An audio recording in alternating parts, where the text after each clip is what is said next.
శ్రీ గురుదేవాయ నమః. ఓం శ్రీ గురుదేవాయ నమః. భజ గోవిందం భజ గోవిందం భజ గోవిందం భజ గోవిందం గోవిందం భజ మూఢమతే గోవిందం భజ మూఢమతే సంప్రాప్తే సన్నిహితే కాలే సంప్రాప్తే సన్నిహితే కాలే నహి నహి రక్షతి దుఃఖీకరణే నహి నహి రక్షతి దుఃఖీకరణే జటిలో నుండి లుంచిత కేశః జటిలో ముందు లుంచిత కేశః కాషాయాంబర బహుకృత వేషః కాషాయాంబర బహుకృత వేషః పశ్యన్నపి చ న పశ్యతి మూఢః పశ్యన్నపి చ న పశ్యతి మూఢః ఉదర నిమిత్తం బహుకృత వేషః ఉదరనిమిత్తం బహుకృత వేషః. భజగోవింద స్తోత్రాన్ని మననం చేస్తున్నాం. ఓ మూఢమతి గారు అని అంటున్నారు ఇక్కడ శంకరాచార్యులు వారు. కాస్త తీరిక చేసుకోండి జీవితంలో అంటున్నారు. ఎందుకంటే మూఢమతి శబ్దానికి అర్థాన్ని ఎట్లా మననం చేస్తున్నాము? తీరిక లేని జీవుడి తీరు గురించి. తీరిక లేకుండా ఏం చేస్తున్నాడు? వదిలిపెట్టే దాని మీద తీవ్రమైన కృషి చేస్తున్నాడు. అందుకే ఓ మూఢమతి గారు కాస్త తీరిక చేసుకోండి, గోవిందుణ్ణి భజించండి, గోవిందుణ్ణి భజన చేయండి అంటున్నారు ఇక్కడ శంకరు. సాధారణంగా లోకంలో ఎవరిని కదిలించినా ఏమంటారు? ఆధ్యాత్మిక దృష్టి ఉన్నట్లుగానే ఉన్నదనుకునే వాళ్ళు. చెప్పింది ఏదైనా ఉంటే నాలుగు మంచి మాటలు చెప్తే చాలా బాగా వింటారు. విని తప్పకుండా చేస్తామండి, ఎప్పటికైనా చేస్తాం తప్పకుండా అని అంటాడు. మరి పరమస్వామి గారు చెప్పినట్లుగా ఎప్పటికైనా మీ మఠానికి వస్తా, తీరిక చేసుకొని వస్తా. ఇంకెంత 2 సంవత్సరాలేనట రిటైర్మెంట్కి. అప్పటికి పెద్దవాడి పెళ్ళి ఆల్రెడీ అయిపోయింది, చిన్నవాడి పెళ్ళి కూడా అవుతుంది. ఇల్లు కట్టుకోవడం సగం అయింది. ఆ సగం పూర్తి చేసి తర్వాత వస్తా. ఎప్పటికైనా మీ మఠంలో గోడ మీద పాకే బల్లిగానైనా వస్తా అనే అంత మాటలు కూడా అనేవాళ్ళు లోకంలో ఉంటారు. అంతంత అగత్యం ఏం పట్టింది మనిషికి బల్లులు పిల్లులు అయ్యి మఠంలో తిరగడానికి? చక్కగా మానవ జన్మనిచ్చినప్పుడు సద్వినియోగం చేసుకోవచ్చు. సృష్టిలో జీవులకు ఉన్నది ఒకటే ఒక అవకాశం. ఏమిటది? తనను తాను తెలుసుకునే అవకాశం. జీవుడు చేస్తుంది ఒకే ఒక్క పని శ్రద్ధగా, ఏమిటంటే తనను తాను పోగొట్టుకునే ప్రయత్నం. ప్రయత్నపూర్వకంగా చేస్తున్నాడేమో అనిపిస్తుంది ఈ లోకపు తీరు చూస్తే, పోకడ చూస్తే. లేకపోతే ఇంతగా శాస్త్రం చెబుతూ ఉండగా శాస్త్రాన్ని ముట్టుకోని జీవులందరికీ కూడా అంతర్యామిగా ఉండి స్వామి లోపల బోధ రూపంలో బాధ రూపంలో కూడా చెబుతూ ఉండగా ఎవ్వరికీ కూడా తనను తాను తెలుసుకోవాలనే జిజ్ఞాస కలగకపోవటం అనేది మహదాశ్చర్యకరమైన విషయం సృష్టి. ఎందుకట్లా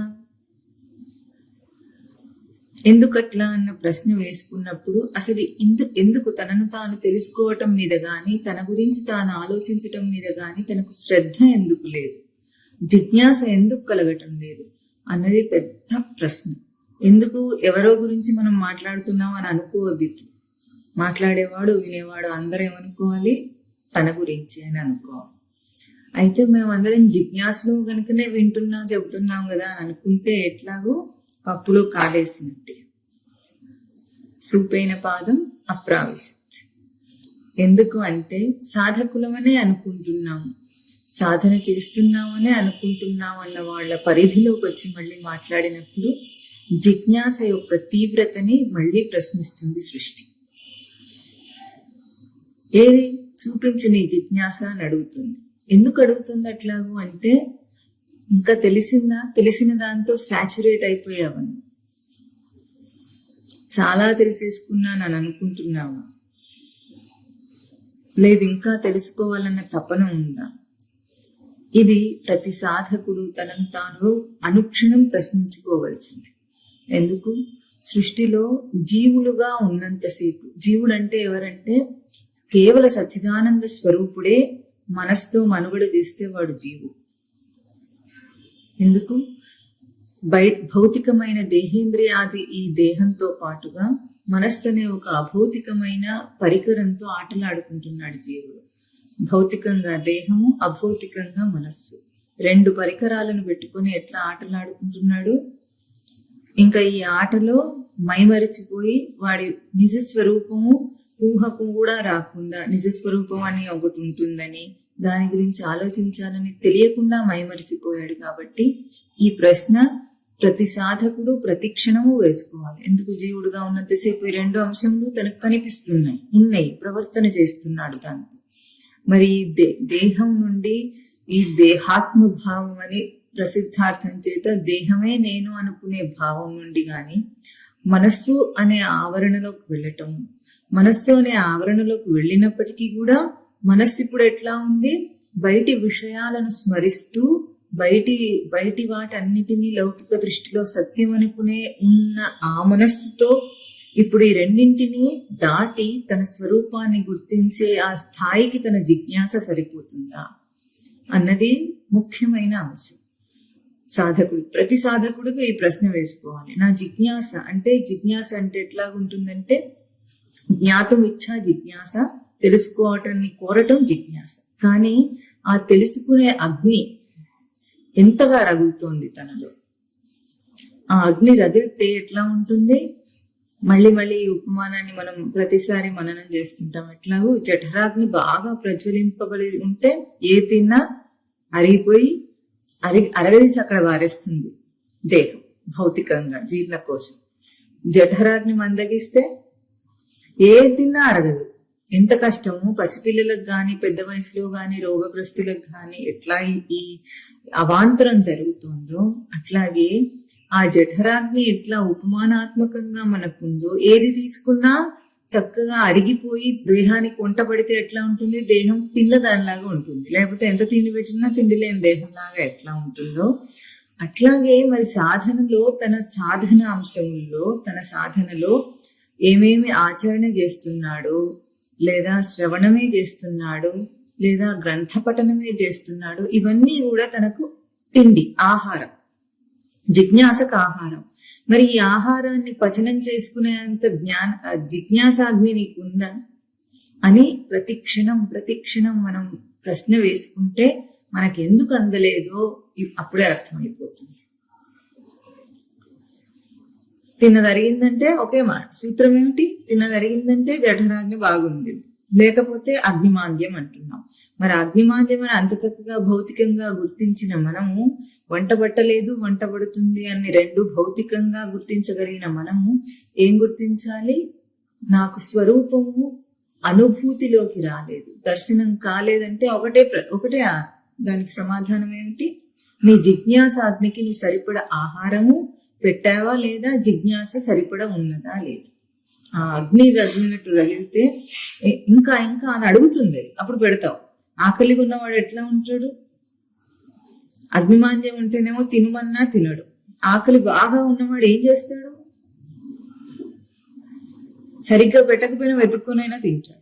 అదెట్లాగో అట్లాగే జిజ్ఞాస తనలో ఉంటే ఆ అగ్నికి కావలసినంత సాధన తానే ఇస్తాడు. అది జీవుడి నైజం. కనుక తరచి చూసుకోవాల్సింది ఏమిటి? తనకు స్వరూపం నందు ఒక ఎరుక కలుగుటం లేదు అంటే జిజ్ఞాస సరిపడలేదు, లేదా జిజ్ఞాస సరిపడా ఉన్నా నువ్వు ఆహారం పెట్టడం లేదా, దానికి సాధన సరిపడటం లేదా. ఈ రెండు ప్రశ్నలు బాగా తరిచి చూసుకోవాలి సాధకుడు.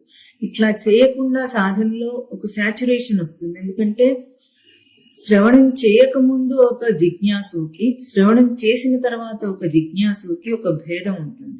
అదేమిటంటే శాస్త్ర పరిచయం అవుతుంది శ్రవణం చేసిన తర్వాత. శాస్త్ర పరిచయం ఎట్లా అవుతుంది? బాగా విన్న కొద్దీ ఎట్లా ఉంటుందంటే టకటక మనం ప్రశ్నలు వేస్తే సమాధానాలు కూడా చెప్పగలం. అంత బాగా శాస్త్ర పరిచయం అవుతుంది. కంఠస్థం అయిపోతాయి, శ్లోకాలన్నీ కంఠస్థం అయిపోతాయి, మంత్రాలన్నీ వచ్చేస్తాయి, ఉపనిషత్తులన్నీ పరిచయం అయిపోతాయి.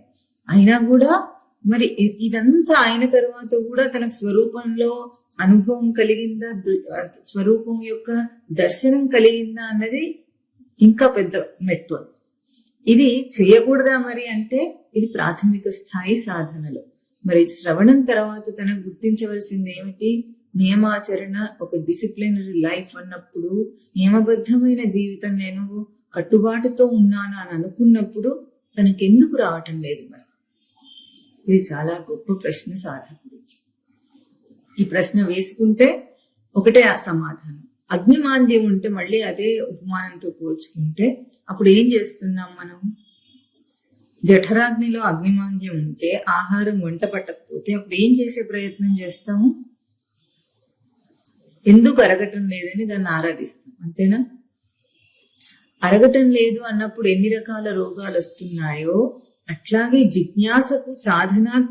జిజ్ఞాసాగ్నికి సాధన సరిపడా ఆహారం లేకపోతే అన్ని రకాల భవరోగాలు వస్తాయి తనకి. దానికి కారణం ఏమిటంటే, ఇంకా బాగా లోతుగా ఆలోచిస్తే మళ్ళీ జీర్ణకోశంతోనే పోల్చుకుంటే ఎందుకు జఠరాగ్ని మాంద్యము తిన్నది పట్టదంటే, మన జీర్ణకోశంలోని లైనింగ్స్ అన్ని కూడా మలినాలతో నిండిపోయి ఉంటే అప్పుడు జీర్ణమైన ఆహారాన్ని దేహము అబ్జార్బ్ చేసుకోలేదు, అసిమిలేట్ కాదు దానికి. అది ఒక సైంటిఫిక్ గా చూపిస్తున్న కారణం. అట్లాగే ఇప్పుడేమిటి, మనకెందుకు ఈ ఆహారం వంట పట్టట్లేదంటే ప్రవృత్తితో నిండిపోయింది మన జిజ్ఞాస కూడా. ఎప్పుడైతే ప్రవృత్తితో ఒక లేయర్ వచ్చేసిందో, ఆ ప్రవృత్తి లేయర్ వచ్చినప్పుడు మనం ఎంత జిజ్ఞాస ఉందనుకున్నా, మనం ఆహారం పెడుతున్నామనే అనుకున్నా వంట పట్టదు ఎట్లాగో అట్లాగే ఇది వంట పట్టట్లేదు, బోధ వంట పట్టట్లేదు.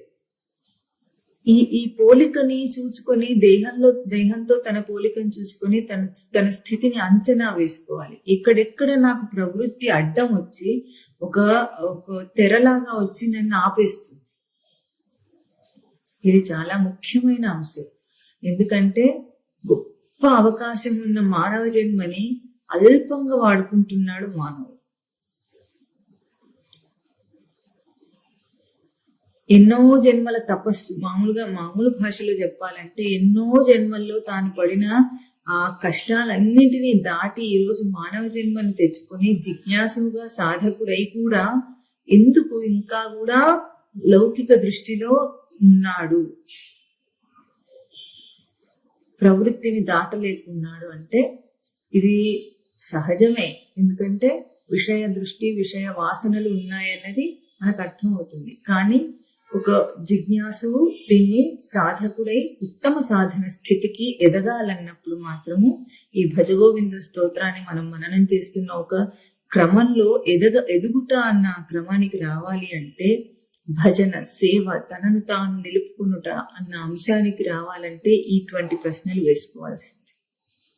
ఇది సాధారణంగా అందరి సాధకులకు ఒక తపనగా ఉంటుంది. ఆ తపనలో మరి తన తప్పేమిటి అని ఆలోచించాలి. ఎందుకంటే బోధ బాగా పరిచయమైన తర్వాత ఇంకా తనకేం కావాలి? విడమర్చి శాస్త్రం చెప్పినా, ఉపమానములు చూపించి గురువు చెప్పినా తనకెందుకు రావటం లేదు అన్నది తన దగ్గర అంశమే కదా.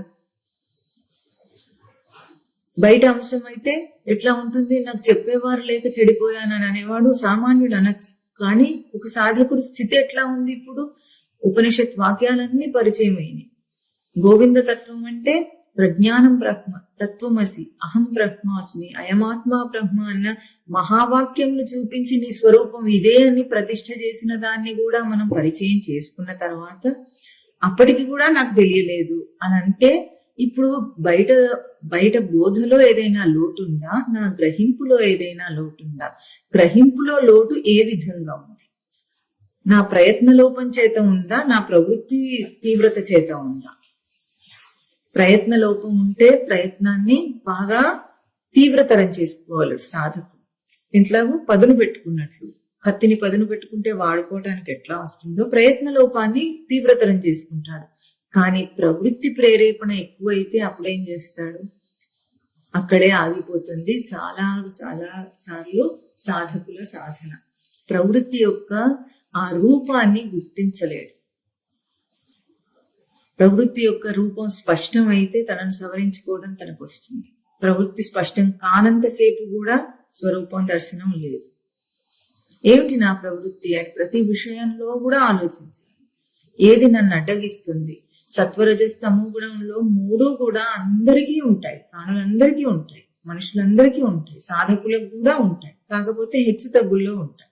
పరిమాణం యొక్క హెచ్చు తగ్గుల్లో సత్వరజస్తమో గుణం ఉండవచ్చు. కానీ తనను అడ్డగిస్తుంది సత్వగుణమా, తనను అడ్డగిస్తుంది తన రజోగుణమా, తనను అడ్డగిస్తుంది తన తమో గుణమా? దీన్ని గుర్తించడం చాలా ముఖ్యమైన అంశము సాధకుడికి. ఎందుకంటే మోసపోయేది దాని వల్లనే. ఇంత అవాంతరం సృష్టిలో జరుగుతున్నది దాని వల్లనే. తనకున్న ఏకైక అవకాశం సృష్టిలో, సృష్టి రచన యొక్క సారాంశమే జీవుడు తనను తాను గుర్తించుట, తన స్వరూపాన్ని గుర్తించుట. దానికి అడ్డు వస్తున్నది తనను తాను పోగొట్టుకునుట అనే ఈ అవాంతరం సృష్టిలో జరిగి అది జగద్రూపంగా మనకు కనిపిస్తుంది. ఇంత విశాలమైన జగత్తులా కనిపించి ఎట్లా విచ్చలవిడి స్వరూపాలు కనిపిస్తున్నాయంటే దానికి అర్థం ఏమిటంటే ఒకటే ఒక కారణము ప్రవృత్తి రూపాలైన గుర్తించలేని జీవుడు. మన చుట్టూ ఉన్న మొత్తం సృష్టి అంతా ఉపమానాత్మక సృష్టి. ఎంత ఉపమానం చూపిస్తుందంటే ప్రతి ఒక్కటి, ఒక చీమను చూస్తే మనకు అర్థమవుతుంది దాని ప్రవృత్తి ఏమిటని. కుక్కను చూస్తే అర్థమవుతోంది, నక్కను చూస్తే అర్థమవుతుంది దాని స్వభావ గుణం అని చెప్పాం మనం దాన్ని. అవన్నీ మనకు ఉపమానాన్ని చూపిస్తుండగా మరి మనిషి యొక్క స్వభావ గుణం ఏమిటి? ఎంత పెద్ద ప్రశ్న వేసుకోవాలి. స్వభావ గుణం ఏమిటి? అన్నిటినీ శోధించడం అని నిరూపించుకుంటున్నాడు. లోకంలో ఎన్నో కనిపెట్టిన మనిషి ఏం నిరూపించుకున్నాడు? మనిషి యొక్క స్వభావ గుణం ఏమిటి? అన్నిటినీ శోధించడం. కరెక్ట్. అన్నిటినీ శోధించడం అనే ఒక స్వభావ లక్షణం చేత ఏం చేశాడు? లోకంలో అన్నిటినీ శోధించేసి వ్యావహారికంగా, లౌకికంగా వసతులను ఏర్పాటు చేసుకున్నాడు. శోధన అనే ఒక గొప్ప తన తేజస్సుని దేనికి వాడాడు?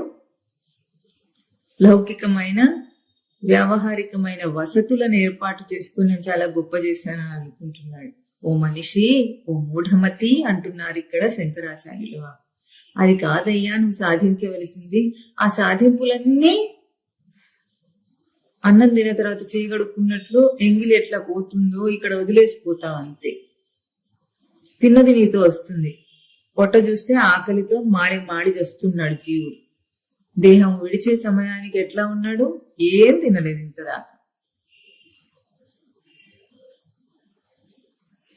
తీసుకువెళ్ళామంటే ఏం లేదు. బాగా తింటే ఎట్లా ఉంటుంది? ఒకరోజు ఉపవాసం చేసినా కూడా లోపల ఆ దేహము క్రొవ్వు పదార్థాలు ఉంటాయి, పోగు చేసుకొని పెట్టుకుంటుంది. ఎందుకైనా మంచిదని అవన్నీ వాడుకోగలుగుతుంది. అది ఒకరోజు ఉపవాసం ఉంటే చేస్తుంది దేహం. తనంతట తానే ఆ కొవ్వు అంతా వాడుకుని దేహంలోని వ్యవస్థనంతా నడిపించడానికి, అన్ని అంగములు అవయవములు పనిచేయడానికి శక్తినిస్తుంది. మరి జీవుడు దేహాన్ని విడిచిపోయేటప్పుడు నీ దగ్గర ఏమీ లేదు. ఏం తీసుకెళ్తావు? ఇప్పుడు ఖాళీ చేతులతో వెళ్ళాలి. అదిగాక పుణ్యం అనే పేరట చేస్తున్న పాప ఫలాన్ని కూడా తీసుకెళ్ళాలి. అంటే పుణ్యం పాపం అంటే మనం చేసే లౌకిక పుణ్యాల వల్ల వచ్చే స్వర్గాది లోకాలు కాదు, లౌకిక పాపాల వల్ల వచ్చే నరకాది లోకాలు కాదు. పుణ్యం అన్నా పాపం అన్నా తన స్థితితో పోల్చి అర్థం చేసుకున్నప్పుడు పాపం అంటే పతనం అవ్వటం, పుణ్యం అంటే పవిత్రతను పొందటం. పవిత్రత అంటే తనకు ఎట్లా వస్తుంది? జీవభావపు ఆరోపణ తొలగటమే తనకు పవిత్ర భావం. తన పతనం ఎందుకైనాడు? ఉన్న ఉనికి స్వరూపానికి జీవభావపు ఆరోపణ చేసుకున్నందువల్ల తాను పతనమైనాడు. ఇప్పుడు ఆ పతనమైన స్థితిని మళ్ళీ పుణ్యం అన్న ఒక పవిత్ర భావాన్ని పొందాలంటే అది నేను కాదని తెలుసుకోవటం.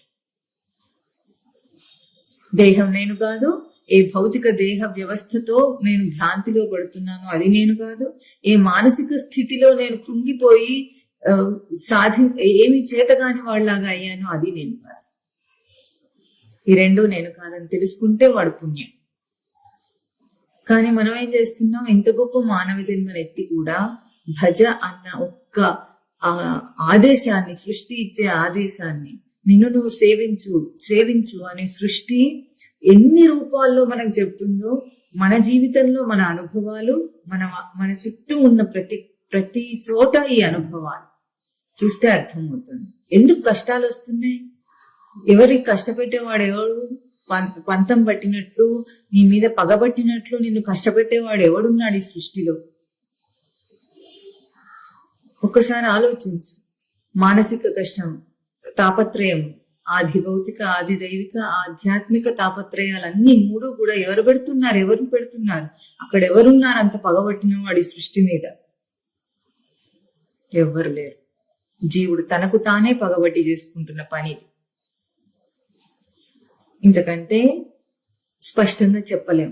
ఇప్పుడు తనను తాను తరచి చూసుకోవడానికి ఒక మంచి సూచన చేస్తుంది ఇవాళ భజగోవింద స్తోత్రంలోని శ్లోకం మనకి. ఏమిటి ఆ సూచన అంటే, తనను తాను గుర్తించడానికి లోకంలో ఎన్ని వ్యవస్థలు కల్పించుకొని ప్రవర్తిస్తున్నాడు. ఆ వ్యవస్థలన్నిటిలో లౌకిక దృష్టిలో చూస్తే అతి పవిత్రమైన వ్యవస్థ విద్యా వ్యవస్థ, వైద్య వ్యవస్థ. రెండు కూడా ఇప్పుడు లోకంలో అన్నిటికంటే కలుషితమైన రెండు వ్యవస్థలు ఏవంటే విద్యా వ్యవస్థ, వైద్య వ్యవస్థ. లౌకికానికి ఎట్లా కలుషితమైనవి? లౌకికమైన చదువు అయినా సరే మనిషికి ఏం చేస్తుంది? పూర్వం ఎట్లా ఉండదు? చదువు, సంస్కారం అనే మాట ఉండేది. ఇప్పుడు చదువు, ఉద్యోగం ఈ రెండే ఉంటాయి. సంస్కారం అనే పదాన్నే జీవితం నుండి తొలగించేసుకున్నారు మనుషులు. కల్చర్ అనేది వాడికి లేదు. ఇంకా వాడికి ఏం కావాలి? ఎడ్యుకేషన్. పూర్వం ఎట్లా తిట్లు కూడా ఉండేవి, చదువు లేదు సంధ్య లేదని. అంటే చదువు సంధ్య రెండు ఉండాలని అర్థం. సంధ్య అంటే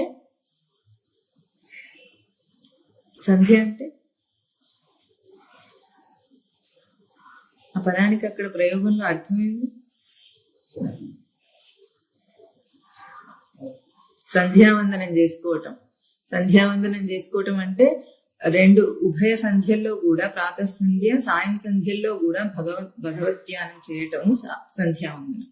అది లేదు అని తిట్లైనా ఉండేవి. అంటే లౌకికంగా కూడా ఇటువంటి ప్రయోగాలు ఉండేవి. చదువు, సంస్కారం, చదువు, సంధ్య అనేవి. ఇప్పుడు కేవలం ఒకటే, చదువు, ఉద్యోగం, డబ్బు సంపాదన. ఈ వ్యవస్థ ఎంత కరెక్ట్ అయిందంటే ఆ విద్యను బోధ చేసేటప్పుడు నుండే వాడిని కలుషితం చేయటం కాదు, ముందే ఆ వ్యవస్థ కలుషితమై, విద్యా వ్యవస్థ కలుషితమై విద్యా బోధన చేస్తుంది. ఇక్కడ ఒక పటం ఉంది పైన. ఏమిటంటే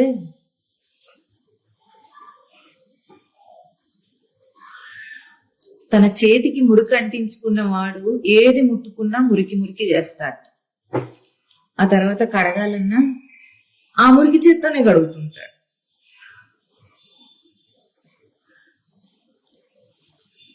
ఇప్పుడు తాను శుద్ధి చేయాలన్న భావనకు వచ్చినా కూడా ఎట్లా ఉంది? తన చేతికి మురికి ఉంది పూర్తిగా. సంఘం అంతా మురికి పట్టిపోయింది. ఇక్కడ ఒక పసిపిల్లవాడిని విద్యావంతుని చేయాలన్న ప్రయత్నం చేస్తున్నారో అక్కడ కూడా, అంటే అది బేసిక్, ఒక మౌలికమైన అవసరంగా తీసుకున్నప్పుడు మనిషికి అక్కడే వ్యవస్థ అంతా పాడైపోయింది. వైద్య వ్యవస్థ దాన్ని చెప్పనే అక్కర్లేదు. ఇప్పుడున్న ప్రస్తుతం ఉన్న లోకానికి మనుషులు బతకటానికి కష్టపడాలంటే ముందు ఆహారం తినటానికి కష్టపడేవాడు. ఇప్పుడు ఎట్లా ఉంది? రోగాలు, మందులు. జీవితం అంటే ఏమిటి? తిండి, రోగం, మందు, వీటి చుట్టూ తిరుగుతూ ఉంటుంది. ఒకప్పుడు కేవలం తినడం ఒకటే ఉండేది, ఇన్ని రోగాలు లేవు, ఇంత వైద్యం లేదు, తిండికే కష్టం ఉండేది. ఇప్పుడు తిండి బాగా తెలివి సంపాదించడం వల్ల మనిషి ఏం చేశాడు? బాగా పంటలు పండించేసుకొని వనరులు ఎక్కువ అయిపోయి, బాగా తిండి ఎక్కువ అయిపోయి, ప్రొడక్షన్ ఎక్కువ అయిపోయింది అని. కానీ అదేం చేసింది? తిండి ఎందుకు? మనిషికి తిండి ఆరోగ్యమైన దేహాన్ని ఇవ్వడానికి తిండి తినాలి. ఇప్పుడేమో అనారోగ్యం కోసం తిండి తింటున్నట్లే తింటాడు. అన్ని కలుషితం చేసుకున్న పదార్థాలన్నిటిని తిని రిఫైన్డ్ అని బాగా కనుక్కోవడం వల్ల ఏం చేశాడు? అన్నిటినీ కలుషితం చేసుకోవడం బాగా నేర్చేసుకున్నాడు. ఏది తిన్నా చచ్చిపోతామో బతుకుతామో తెలియదు. అయినా ఇది తిండనుకునే తింటున్నాడు. ఇవి లౌకికంగా రెండు వ్యవస్థలు లోకాన్ని పాడు చేస్తుంది. ఇంతకంటే ఉత్తమంగా ఇప్పుడు ఏమిటి, లోకంలో ఆధ్యాత్మిక పరిధికి వస్తే, లౌకిక దృష్టిని తప్పించుకొని వస్తే అక్కడ ఉండవలసింది ఏమిటి, ఆధ్యాత్మిక పరిధిలో ఆధ్యాత్మిక బోధన చేసే ఒక వ్యవస్థ. ఆ వ్యవస్థ కూడా కలుషితం. అదే ఇక్కడ చెప్తున్నారు ఇవాళ శంకరాచార్యులు.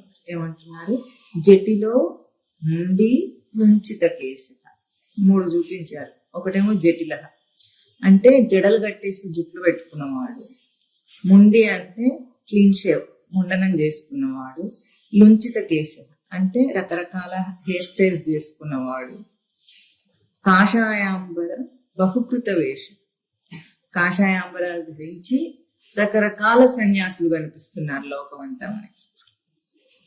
అంటే ఇన్ని రకాలుగా వేషాలు వేస్తున్నారట. కాషాయాంబర బహుకృత వేషం. పశ్యన్నపి చ న పశ్యతి మూఢ ఉదర నిమిత్తం బహుకృత వేష. ఈ లౌకికమైన ఈ మోసాలు, కుట్రలు, కార్పణ్యాలు ఇవన్నీ దాటి కాస్త ఆధ్యాత్మిక దృష్టికి వద్దామన్నా కూడా అక్కడ కూడా ఇప్పుడు లోకంలో ఎంత కష్టం అయిపోయిందంటే, ఎవరు నిజమైన వాడో, ఎవరే నిజమైన గురువో, ఎవరు మన స్వామివారి భాషలో బాధ గురువో బోధ గురువో తెలియదు. ఇది కలి ప్రభావం. ఎందుకు, కేవలం బోధకు వచ్చిన తర్వాత కూడా ఇన్ని కష్టాలు అయితే ఎట్లా కడతేరాదు దీని నుండి.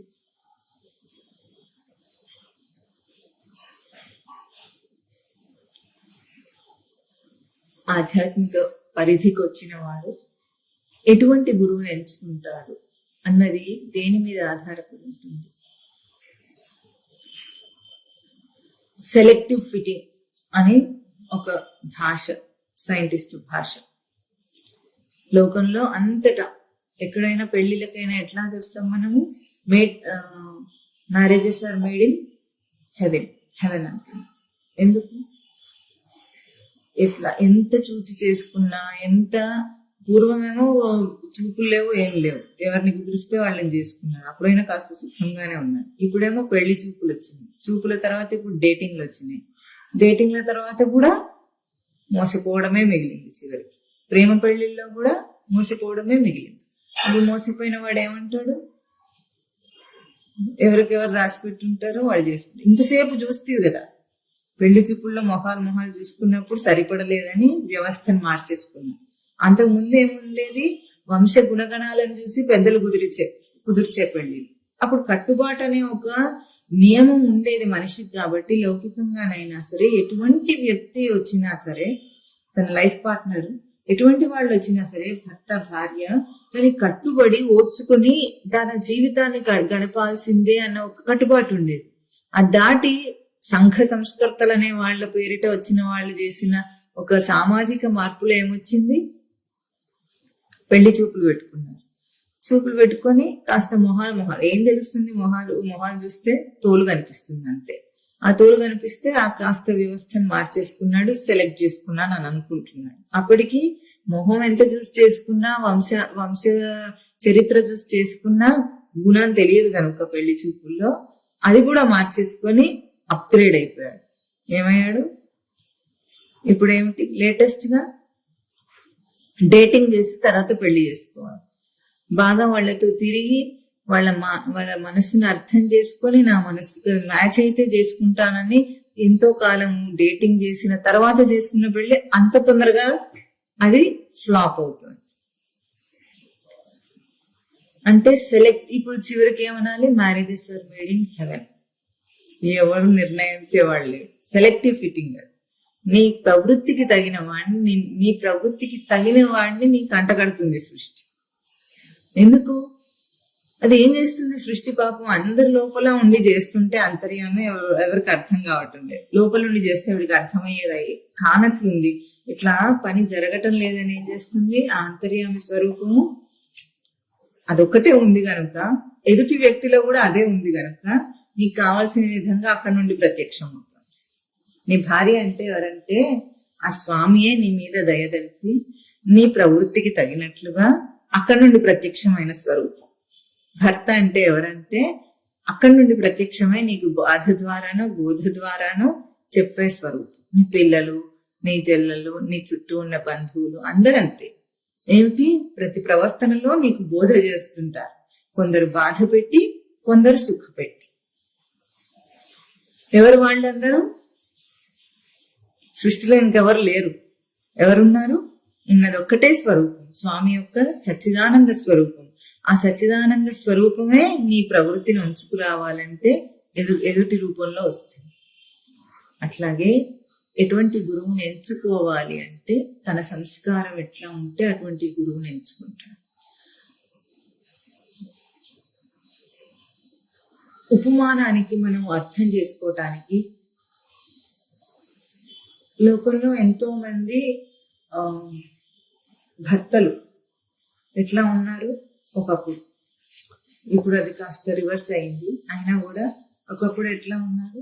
భార్య అంటే అదిమి పెట్టే ఒక పదార్థం లాగా, వాడి చికాకునంతా వ్యక్తం చేసుకోవడానికి, వాడికి కావాల్సింది ఏదైనా సరే వాడి ప్రవృత్తిని దాని మీద ప్రయోగం చేసి చూసుకోవడానికి ఒక బొమ్మలాగా, ఆట బొమ్మలాగా చూచుకునే వాళ్ళు కూడా లోకంలో ఉన్నారు ఒకప్పుడు కాలం. ఇప్పుడు కాస్త రివర్స్ అయ్యి ఏమైంది? అది కాయిన్ రివర్స్ అయింది అంతే. ఇప్పుడు ఆడవాళ్ళు ఆడుకుంటున్నారు, అప్పుడు మగవాళ్ళు ఆడుకునేవాళ్ళు. అప్పుడు కూడా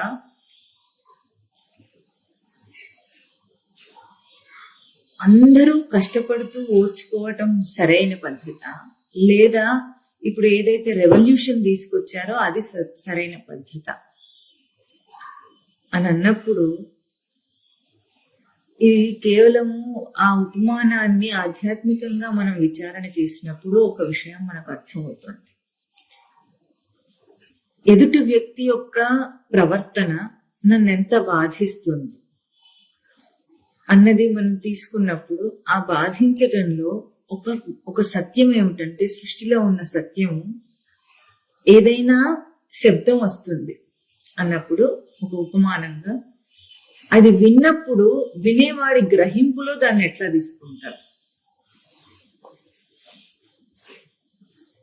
అన్నది చాలా ముఖ్యమైన అంశం. ఎందుకంటే ఒకే శబ్దము వినేవాడికి రకరకాలుగా వినిపిస్తుంది, ఒకే మాట వినేవాడికి రకరకాలుగా వినిపిస్తుంది, ఒకే మాటలోని భావం వినేవాడి గ్రహింపుకి, వాడికి అర్థం కావటానికి రకరకాలుగా అర్థమవుతుంది. ఇది అర్థం చేసుకోవాలంటే ఒక రోజు ఎవరితోనైనా ఒక నలుగురితో మాట్లాడి ఒకే మాట అని చెప్తే వాడు ఎట్లా గ్రహిస్తున్నాడో మనకు అర్థమవుతుంది. ఇప్పుడు మన ఈ సామాజిక మార్పు అనే దాంట్లో ఎటువంటి ప్రవర్తన ఉంటే సరైనది అనేది అది కేవలం లౌకికంతో కూర్చి. కానీ ఎప్పుడైతే ఆధ్యాత్మిక జిజ్ఞాసుగా సాధకుడిగా వాడు మారాడో, ప్రతి విషయాన్ని తన మీదే ఇంపోజ్ చేసుకోవాల్సిందే. నేను ఇక్కడ తప్పుగా గ్రహిస్తున్నానా, నాలో ఏం లోపం ఉంది అనేది చాలా ముఖ్యమైన అంశము తన ప్రవృత్తిని గుర్తించటానికి. ఎందుకు? ఎవరెవరు నీకు తటస్థపడుతున్నారో, ఎవరెవరు నీకు ఎదురవుతున్నారో వాళ్ళందరూ కూడా నిన్ను తట్టి, నీ ప్రవృత్తిని తట్టి నీకు చూపించడానికి, ప్రదర్శన చేయటానికి ఉన్నవాళ్ళు. నీకొచ్చే సంఘటన, నీకొచ్చే విషయం, నీకొచ్చే భార్య, నీకొచ్చే భర్త, నీ పిల్లలు, నీ వ్యవస్థ, నీ గురువు చివరికి. అయితే లోకంలో ఎంతో మంది మోసం చేసే వాళ్ళు మనకి ఇప్పుడు కనిపిస్తున్నారు, కాషాయ వేషాలు వేసుకొని. అక్కడికి కుప్పలు కుప్పలుగా జనాలు వెళ్ళిపోతారు. ఎన్నో స్కామ్స్ కనిపిస్తున్నాయి. సన్యాసుల రూపంలో ఉన్న వాళ్ళు చేసే స్కామ్స్ అన్ని కనిపిస్తున్నాయి. రకరకాల వేషధారణలు ఇక్కడ చూపించినట్లు జటిల, కొంతమందికి ఏమో జుట్లు, రకరకాల జుట్లు వేసుకున్నవాడు, ముండనం చేసుకున్నవాడు, రకరకాల హెయిర్ స్టైల్ వేసుకున్నవాడు, వేషాలు వేసేవాడు, బోల్డంత మంది. కలియుగంలో గురువుల తీరుతెన్నులకి అంతమే లేదు. అటువంటి వాళ్ళు లోకంలో ఎంతో మంది కనిపిస్తున్నారు. వాళ్ళందరి దగ్గరికి కుప్పల కుప్పల జనాలు కూడా వెళుతున్నారు. ఒకసారి ఏదైనా ఒక సన్యాసి మీద గాని, గురువు మీద గాని మనకు నిజానిజాలు తెలియకపోయినప్పటికీ బాహాటంగా ఏదైనా ఒక వాళ్ళ మీద అభియోగం వచ్చినప్పటికీ కూడా తర్వాత కూడా వాడు మళ్ళీ గురువుగా చలామణి అవుతాడు. నిజాలు మనకెందుకు, అది వదిలేద్దాం. ఇక్కడ మనకు కావాల్సింది మన గ్రహింపులోనే ఒక భేదాన్ని అర్థం చేసుకోవటం మాత్రం. అట్లా ఎంతో మంది లోకంలో కనిపిస్తున్నారు. అదే ఇక్కడ ప్రస్తావన చేశారు. ఎందుకు ఈ గ్రహింపు విషయాన్ని మనము ఇక్కడ విచారణ చేస్తున్నామంటే పశ్యన్ అపిచిన పశ్యతి మూఢ అనే ఒక మంచి సూచన చేసింది ఈ శ్లోకం మనకి. చూస్తున్నవాడైనప్పటికీ చూడటం లేదట. గుడ్డి ప్రజల గొర్రెల వీళ్ళందరూ ఎందుకు మోసం చేసే వాడి దగ్గరికి వెళుతున్నారో అర్థం కావటం లేదా అంటే, ఎవరెవరు ఎవరి దగ్గరికి వెళుతున్నారో వాడు ఏం కోరి వెళుతున్నాడో వాడు అది ఇస్తాడు, అది పెడతాడు. మోసం చేస్తున్నాడంటే వాడు ఏం చేస్తున్నాడు, వాడు వీడి యొక్క బలహీనతలను, లౌకికంగా వీడు కోరుకునే కోరికల బలహీనతను వాడక్కడ తీర్చినట్లుగా వాడిని భ్రాంతికి గురి చేసి వాడు గురువుగా చెలామణి. ఏం కావాలి మనకందరికీ లోకంలో?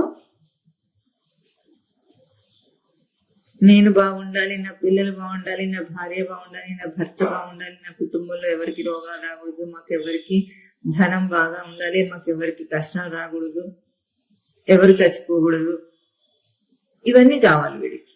కీర్తి ప్రతిష్టలు కావాలి, చదువు కావాలి, సంధ్యక్కర్లేదు, చదువు ఉద్యోగాలు కావాలి, బాగా అందరూ స్థిరపడాలి, ఇవి కావాలి. ఇవన్నీ ఒక రకమైన బలహీనతలు మనిషికి.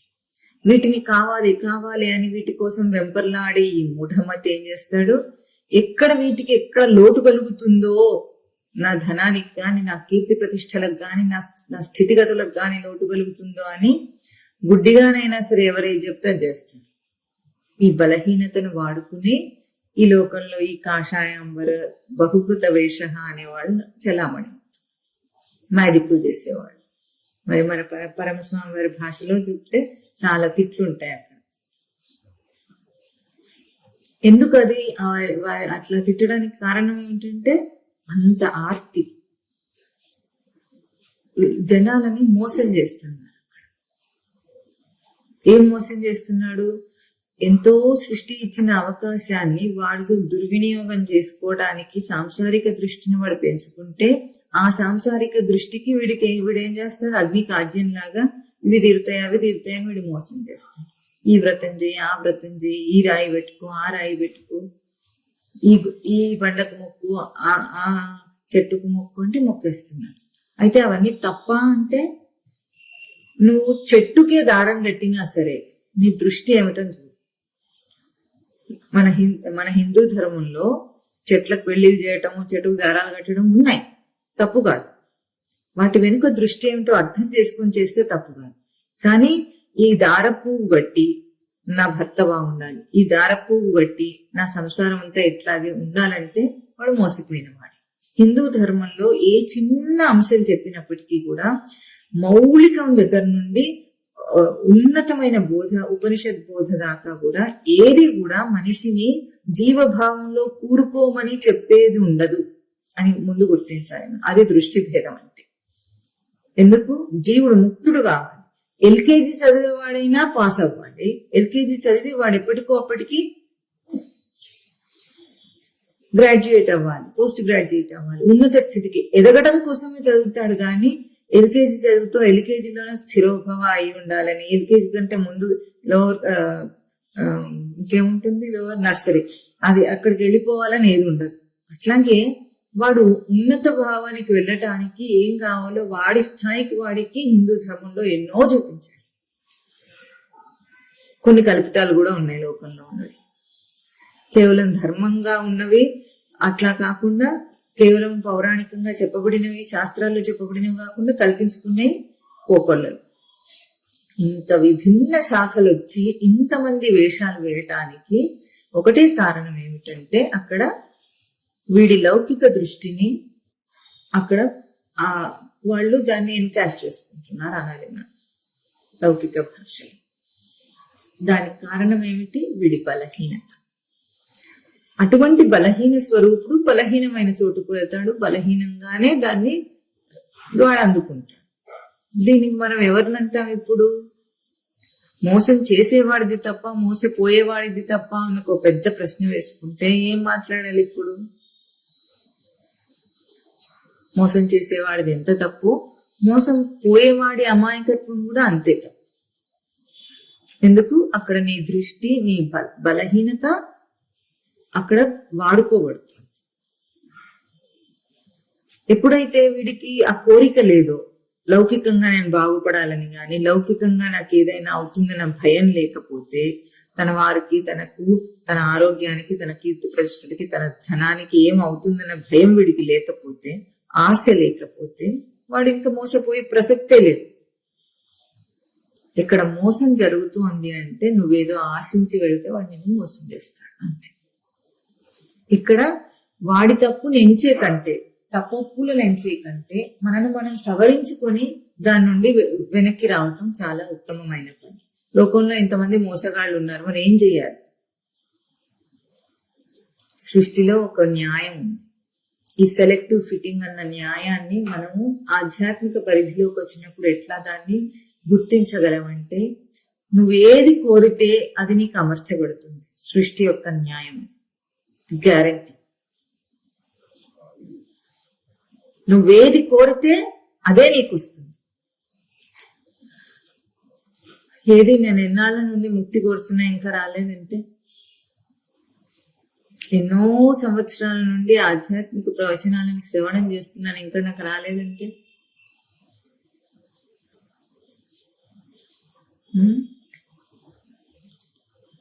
ఏదైనా ఒక వస్తువుని శుభ్రం చేసేటప్పుడు ఎట్లా ఉంటుంది? బట్ట గాని, ఏదైనా గిన్నె గాని ఏదైనా ఉంటుంది, శుభ్రం చేస్తే మామూలుగా మనం పాలు కాచుకునే గిన్నె గాని ఎట్లా ఉంటుంది? మాడకుండా ఉంటే కాస్త ఇట్లా నానబెట్టి నీళ్లు పోసి రుద్దగానే అది పూర్వపు స్థితికి వచ్చేస్తుంది. లేదు, అట్లా ఇంకా రావటం లేదు. తోమినా కూడా బాగా రావటం లేదంటే ఎంత మాడింది అది? అట్టగట్టిపోయిన మాడటం. ఇట్లా మాడిన గిన్నెను ఏం చేయాల్సి వస్తుంది? ఎంత రుద్దుతాం మనం? చిలుము తీసేయాలంటే ఎంత ఎంత దానికి శ్రమ పడతాం? ఇంతే. ఈ ఉపమానం ఎట్లాగో, మన ప్రయోగాలు ఎట్లాగో, ఈ ఉపమానంలో మన జీవితానికి కూడా అంతే, ఇంకేం లేదా. సమాధానాలన్నీ ఎట్లా ఉన్నాయంటే శాసనాల్లాగా ఉన్నాయి సృష్టిలో. తన అర్థం చేసుకోవాలి. రావటం లేదంటే తోముకో. ఇంకా ప్రవృత్తిని ఎంత తోమితే అంత ప్రవృత్తి తెర తొలగగానే నేనుంది అక్కడ. నిత్యముక్త స్వరూపుడు వీడు. ముక్తి రాకపోవడం ఏంటి? ఎవరు ఇవ్వాలి నీకు? బ్రహ్మస్వరూపుడైన వాడికి సర్టిఫికెట్ ఎవరు ఇవ్వాలి? సృష్టి ఏమన్నది? జీవో బ్రహ్మయేవ నాపర. జీవుడు బ్రహ్మమే, ఇంకొకటి కాదు, నా అపర అని నిర్ధారణ చేసి చెప్పింది గురువు శాస్త్రం. కాలేదంటే అర్థం అందుకోలేదని అర్థం. తనేం చేయాలి? మోసపోకూడదు. ఈ లోకంలో ఒక సామాన్యుడికి ఇప్పుడు ఈ బహుకృత వేష అయిన కాషాయాంబర గురువుల నుండి గాని, మోసగాళ్ల నుండి గాని తప్పించుకోవాలంటే మేము ఏం చేయాలి అని అడుగుతాడు ఒక సామాన్యుడు. ఒకడొకటి చెప్తున్నాడు, ఇంకోటి చెప్తున్నాడు. ఇన్ని రకాల బోధలు ఉన్నాయి, ఇన్ని రకాల మతాలు ఉన్నాయి, ఇన్ని రకాల లోకంలో కులము, మతము ఇవి కాక ఆధ్యాత్మిక పరిధిలో కూడా బోధనా విధానాల్లో చాలా చాలా భేదాలు ఉన్నాయి. ఒకే అంశాన్ని రకరకాలుగా చెప్పేవాళ్ళు ఉన్నారు. ఇప్పుడు ఏది కరెక్ట్, ఎక్కడ నేను నిశ్చయం చేసుకుని ఇది నాకు సరైందని అనుకోవాలంటే ఒకటే దానికి సూత్రం ఏమిటంటే, అన్నిటినీ నువ్వు మార్చలేవు, అందరు మోసగాళ్ళని నువ్వు బాగుపరచలేవు. ఏం చేయాలి? ఎంచుకోవాలంటే తనను తాను శుద్ధి చేసుకోవాలి, తన దృష్టిని తాను అర్థం చేసుకోవాలి. ఏది కావాల్సిన వాడికి అదమరుతుందని ఒక సృష్టి సత్యాన్ని గుర్తిస్తే వాడు అక్కడికి వెళ్ళి చక్కగా ఫిట్ అవుతాడు. సెలెక్టివ్ ఫిట్టింగ్ ఎందుకు అవుతుంది? పశ్యన్నపిచిన పశ్యతి మూఢ. చూస్తున్నప్పటికీ చూడటం లేదు. చక్కగా ఉంది. ఈ ఒక్క వాక్యము ఎన్నో స్థాయిల్లో మననం చేయొచ్చు. సామాన్య స్థాయి నుండి ఉత్తమ సిద్ధ స్థాయి దాకా కూడా పశ్యన్నర్చన పశ్యతి మూఢ అన్న వాక్యాన్ని బాగా బాగా బాగా మననం చేయొచ్చు. ఎట్లా ఉన్నాము? చూస్తున్నప్పటికీ చూడటం లేదు, లోకంలో కష్టాలు పడుతున్నప్పటికీ తెలియటం లేదు, వాడికి కష్టంలాగా తెలియటం లేదు. ఎదురుగా ఉన్న బొమ్మని చూస్తున్నప్పటికీ చూడటం లేదంటే కళ్ళున్న వాడిని అదేం మాట నాకు కనిపిస్తుంది అంటాడు వాడు. నాకు కనిపిస్తుంటే నేను చూడట్లేదని అంటే ఆరోపణ ఏమిటి నా మీద అంటాడు. ఏం చూస్తున్నావు? సామాన్యుడు దృశ్యం, ఆబ్జెక్ట్, అక్కడ ఏదుందో అది చూస్తున్నాను అంటాడు. అక్కడ ఏదుంది? లోకంలో ఏమున్నాయి వస్తువుల్లో? మన ఇంట్లో ఎన్ని వస్తువులు ఉన్నాయి కదా, ఏ వస్తువులు ఉన్నాయి?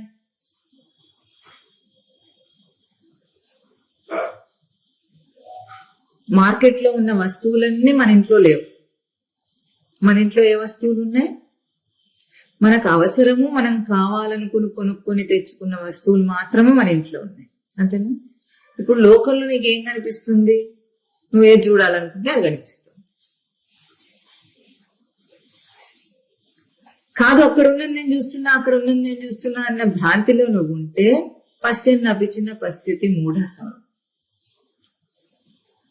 అక్కడ ఉన్నది ఏది లేదు, నువ్వు కావాలనుకున్నది చూస్తావు. చూస్తున్నప్పటికీ చూడకపోవటం అంటే అర్థం ఇది. అక్కడ మూఢ పదం వాడారు మళ్ళీ ఒక్కసారి. ఎందుకు? అన్నిటినీ చూచి చూచి చూచి వాటికో పేర్లు పెడతాడు వీడు, వాటికో రూపాన్ని ఇస్తాడు వీడు.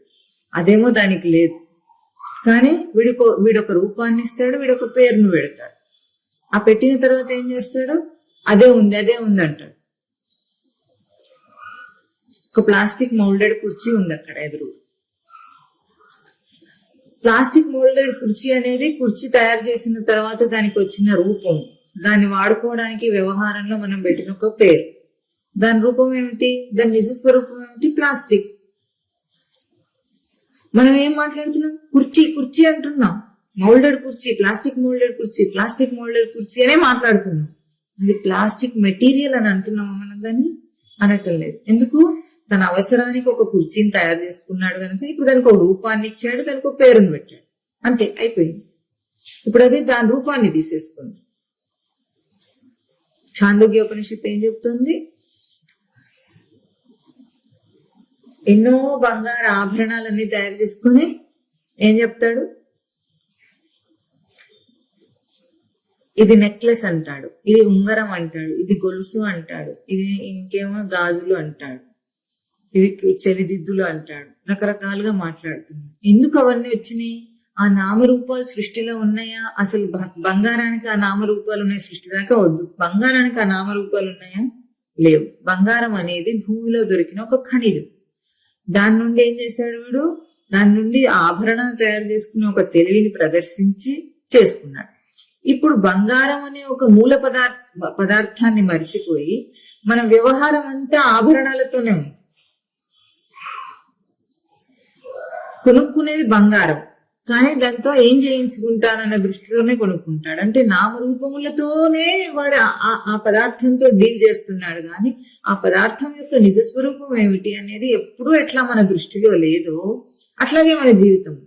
పశ్యన్నపిచిన పశ్యతి మూఢ. బంగారాన్ని ఎట్లా చూడలేకపోతున్నాడు? మట్టితో ఈ ఉపమానం ఛాందోగ్యం ఉపనిషత్తులో చూపిస్తోంది. ఏమిటి? వాచారంభనం వికారం నామధేయం మృతికేవ సత్యం. మట్టితో ఎన్నో నువ్వు తయారు చేసుకుని, మూకుడని, కుండ అని, దానికి వంట పాత్రలు తయారు చేసుకుని, గరిటలని, ఏమేమో చేసుకొని, కుండీలని, ఇన్ని చేసుకున్న తర్వాత ఆ నామరూపాలు ఎందుకు వచ్చినాయి? నీ అవసరాన్ని బట్టి నువ్వు తయారు చేసుకున్నావు. ఆ సృష్టి చేసిందంటే సృష్టి చేయలేదు, సృష్టిలో మట్టి మాత్రమే ఉంది. ఆ మట్టిని నువ్వు పిసికి నీ నామరూపాలు ఎట్లా ఇచ్చావు? ఎందుకు ఇచ్చావు? ఆ నామరూపాలే నన్ను భ్రాంతిలో వేస్తున్నట్టు అసలు మట్టి గురించి ఆలోచనే లేకుండా, మట్టి గురించి మాట్లాడాలంటే నువ్వు వస్తువుతోనే మాట్లాడుతావు, నామంతోనే మాట్లాడుతావు, రూపంతోనే మాట్లాడుతావు. ఇది జగత్ సృష్టి ఎవడు చేసింది?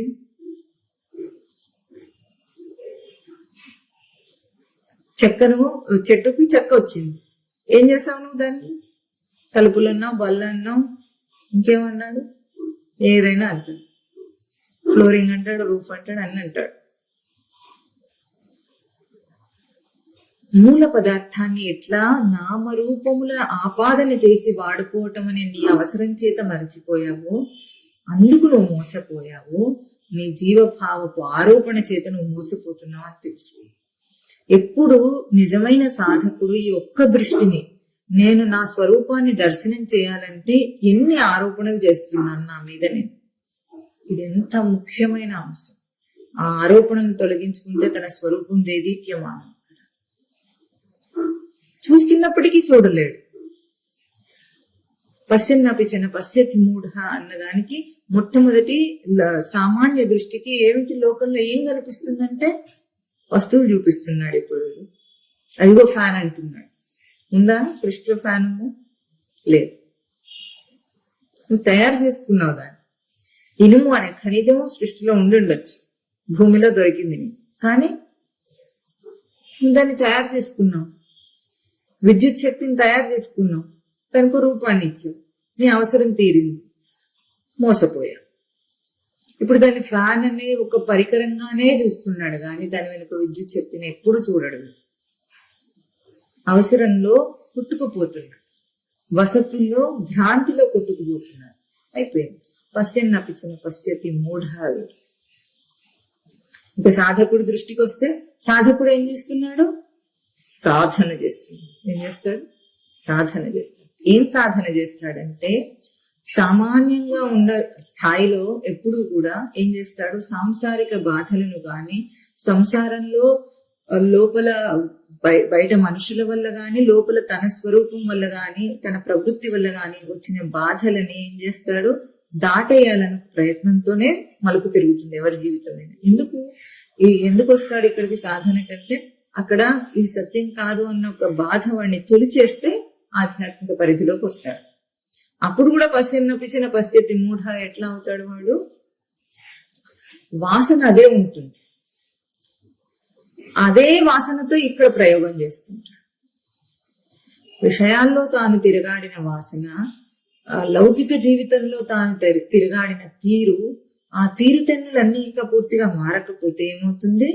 అదే ప్రయోగాన్ని తీసుకొచ్చి సాధనలో పెడతాడు. లౌకికంగా చెడ్డవాడు కావచ్చు, లౌకికంగా మంచివాడు కావచ్చు, లౌకికంగా అమాయకుడు కావచ్చు, ఏదైనా కావచ్చు, అదే ప్రవృత్తితో సాధన చేయడం మొదలు పెడతాడు సామాన్య స్థాయి. ఎంత బోధ చేసినప్పటికీ తన ప్రవృత్తి తనకు ఎత్తి చూపించేవాడు లేకపోతే మనిషి భ్రాంతిలోనే ఉంటాడు ఎప్పటికైనా. ఇదే నీ ప్రవృత్తి అని చెప్పగలగటము ఒక గురువుకే సాధ్యం, ఇంకెవరు చేయలేరు. తనకు తాను చేసుకోగలడు, గురువు చేయగలడు. ఈ రెండే నిన్ను సవరించగలిగిన. ఎందుకంటే అంతర్యామి చేస్తూనే ఉన్నాడు, ఇప్పటికి మనకు అర్థం కాలేదు.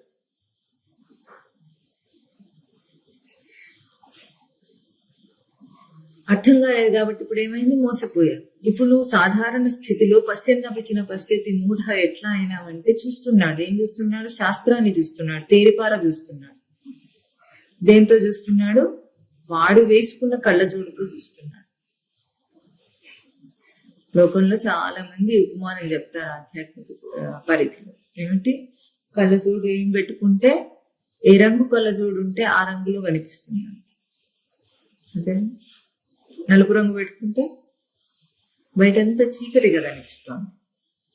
ఇప్పుడు రకరకాల రంగుల్లో కళ్ళజోడులు వస్తున్నాయి కాబట్టి ఆ రంగులని పెట్టుకుంటే ఆ రంగుల్లో కనిపిస్తుంది. సాధనలో కూడా ఏ కళ్ళజోడు పెట్టుకుంటే ఆ రంగులో కనిపిస్తుంది అంతే. ఎప్పుడైనా ఇదే సత్యం సృష్టిలో. దానికి ఎన్ని వాపక్షాలు మనం మాట్లాడినా, ఎన్ని కారణాంతరాలు చూపించినా, ఎవరికి వాళ్ళకి సత్యం మాత్రం ఇది. కళ్ళజోడు మారిస్తే అన్ని పోతుంది. కళ్ళజోడు మార్చక్కర్లేదు, తీసేయాలి. తీసేస్తే నీ నిజ దృష్టి కనిపిస్తుంది. ఇప్పుడు సాధన స్థాయిలో ఎప్పుడైతే ఈ పరిధిలోకి వస్తాడో, అంటే దృష్టి భేదాన్ని గుర్తించే పరిధిలోకి వస్తాడో, అప్పుడు వాడు ఇంకొక మెట్టెదుగుతాడు, ఉత్తమ సాధకుడు అవుతాడు. ఉత్తమ సాధకుడు ఎట్లాగో ప్రతిదాన్ని తన మీద ఆపాదన వేసుకుంటాడు. వెంటనే నా ప్రవర్తన నాకు అర్థం కావాలి.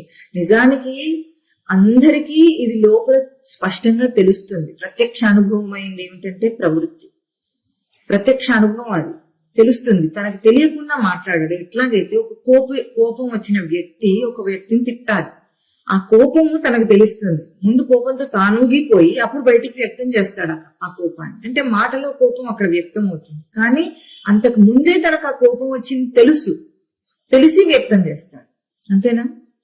అది ఎట్లా జరుగుతుంది? తనకు ముందే తెలిసి చేస్తున్నాడు, తెలియకుండా చేస్తున్నాడా? కోపాన్ని ఎంతగా తాను నిలుపుకుంటేనే ఆ మాటలో బయటికి అనగలడు. ఈర్ష్య, ద్వేషం, అసూయ, అభిమాన, అహంకారం ఇవన్నీ కూడా ఎప్పుడెప్పుడు ఎక్కడెక్కడ ఎవరెవరు వ్యక్తం చేస్తున్నారో బయటికంటే ముందు అది తన దగ్గర వ్యక్తమై తనకు బయటకు వస్తుంది. ఎట్లా వస్తుందంటే బకెట్ ఓవర్ఫ్లో అయినట్టు. ప్రవృత్తి ఎట్లా బయటపడుతుందంటే, ఒక బకెట్ ఉందనుకోండి, కుళాయిలో నీళ్లు పడుతూనే ఉన్నాయి. అది ఎప్పుడు బయటపడుతుంది? బయటికి నీళ్లు ఓవర్ఫ్లో అవుతాయి, కారిపోతాయి, నిండిపోతాయి. అట్లాగే ఒక్క ప్రవర్తనలో మనం ఒక చిన్న అభిమాన, అహంకార, ఈర్ష్య, ద్వేష, అసూయ, కోపం ఇటువంటివి ఏవేవి బయటకు వచ్చినాయో అవన్నీ ఎట్లా వచ్చినాయి? లోపల నిండుగా ఉంటే ఇప్పుడు బయటకు వస్తాయి. తనకు ప్రత్యక్ష అనుభవం. ఇప్పుడు దృష్టి మారినప్పుడు ఏం చేస్తాడు? ఒక చిన్న పరిణామాన్ని తనకు తాను అక్కడ ప్రయోగం చేసి తన విచారణలో చూసుకుంటాడు. నేనేమిటి చూడగలిగితే వాడు ఉత్తమ సాధకుడు. బయటవి ఎన్ని నేను చేసినా కూడా తనకు తాను చేసుకోకపోతే ఆ నష్టాన్ని తనను అవి బాధించలేవు. లోకంలో ఏదైనా అంతే. ఇదే సూత్రము సత్యం. మన విషయ దృష్టికి ఎన్నో కారణాంతరాలు కనిపించవచ్చు, కానీ సత్యం మాత్రం అది కాదు. సృష్టిలో అది లేదు, ఆ ప్రక్రియ లేదు కనుక తనేంటి ఇప్పుడు ఉత్తమ సాధకుడు ఏం చేస్తాడు? తన దృష్టి భేదాన్ని దాటి ఆ దృష్టి భేదంతో ఇప్పుడు తన విచారణ ఎట్లా ఉంటుంది? ఇది నిజంగా నాలో ఉందా లేదా? బయట నేను దర్శనం చేస్తున్నది నాలోంచే వచ్చింది కాబట్టి నాలో ఏ రూపంలో ఇది ఉంది? లోకంలో ధర్మమే లేదు అనేవాడు ఎంతమంది ఉన్నారు? ఇప్పుడు అందరూ ఉన్నారు. ఆ మాట అనేటప్పుడు ధర్మం అంటే ఎక్కడ ఉంటుంది, అది ఏ రూపంలో ఉంటుంది అని అనుకుని అనేవాడు ఎంతమంది? లోకంలో న్యాయం లేదు, ధర్మం లేదు, నీతి లేదు, నిజాయితీ లేదు మాట అంటుంటారు అందరూ అంటున్నారు. ఈ మాటలు అనేటప్పుడు వాటి రూపం ఎట్లా ఉంటుంది, ఆ రూపంలో అవన్నిటిని నిలపడంలో నా పాత్ర ఎంత అని ఆలోచించి అనేవాడు ఎంతమంది లేరు. వాడెవాడు అన్నాడు ఆ మాట.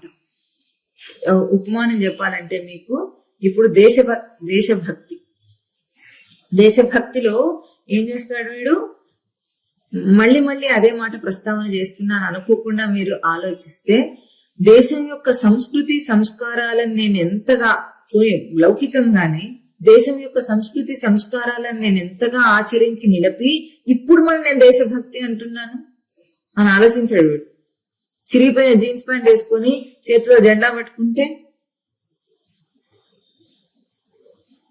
తిరంగా ఘర్ ఘర్ తిరంగా అని పట్టుకుంటే, ఇప్పుడు వీడు దేశం అంటే జెండా పట్టుకుంటే దేశభక్తి అంటే సరిపోయిందా? దేశం ఏ సంస్కృతి సంస్కారాలని భారతదేశము ఇమిడ్చిందో అవి అవగాహన చేసుకుని ఆచరిస్తే వాడికి దేశభక్త. ఆలోచించి మనం తన దాకా తీసుకొని ఒక అంశాన్ని ఇప్పుడు మాట్లాడు. నేను ఆచరించి నేను హిందువుని, నేను ఆచరించి నేను భారతీయుడిని. ఇప్పుడు నేను ధర్మాన్ని ఆచరించి ఎక్కడ ధర్మం లేదని అంటావో అను. ధర్మం ఉండే కనిపిస్తుంది వాడికి. ఎందుకు? వాడి దగ్గర ధర్మం ఉంటే ధర్మం కనిపిస్తుంది వాడికి. నువ్వు చూసే చూపు అంతా కూడా నీతి.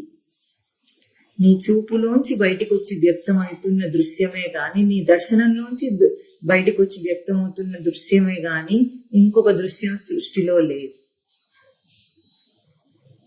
అదే రూపంలో కనిపించినా సరే ఇది స్పష్టం.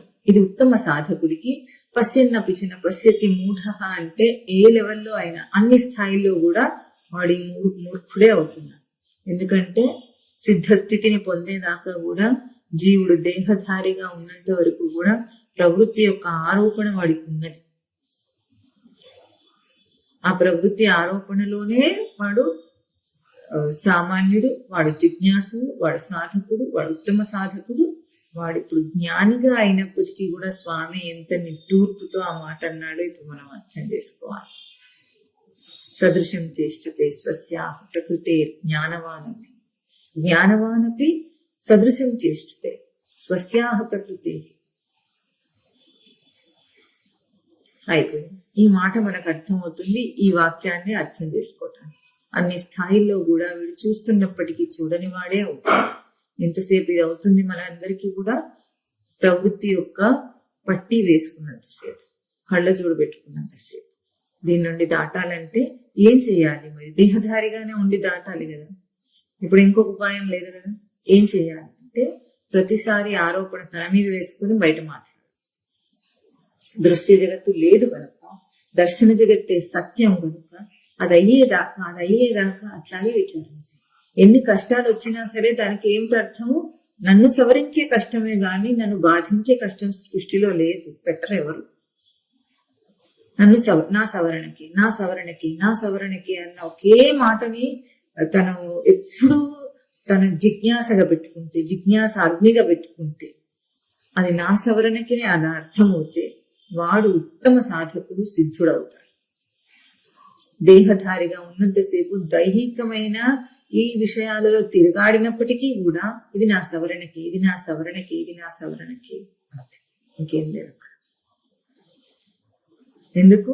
దేహమే పెద్ద భారం అవుతుంది విషయాలన్నీ వదిలేసిన తర్వాత. దేహంతో సంబంధిత వ్యక్తులందరినీ వదిలేయచ్చు, వాళ్ళు నా వాళ్ళు కాదని గుర్తించవచ్చు. వైరాగ్యం కాస్తో కూస్తూ వచ్చిన తర్వాత ఇదంతా చేయొచ్చు. కానీ దేహమే పెద్ద ఆటంకమై కూర్చుంటుంది.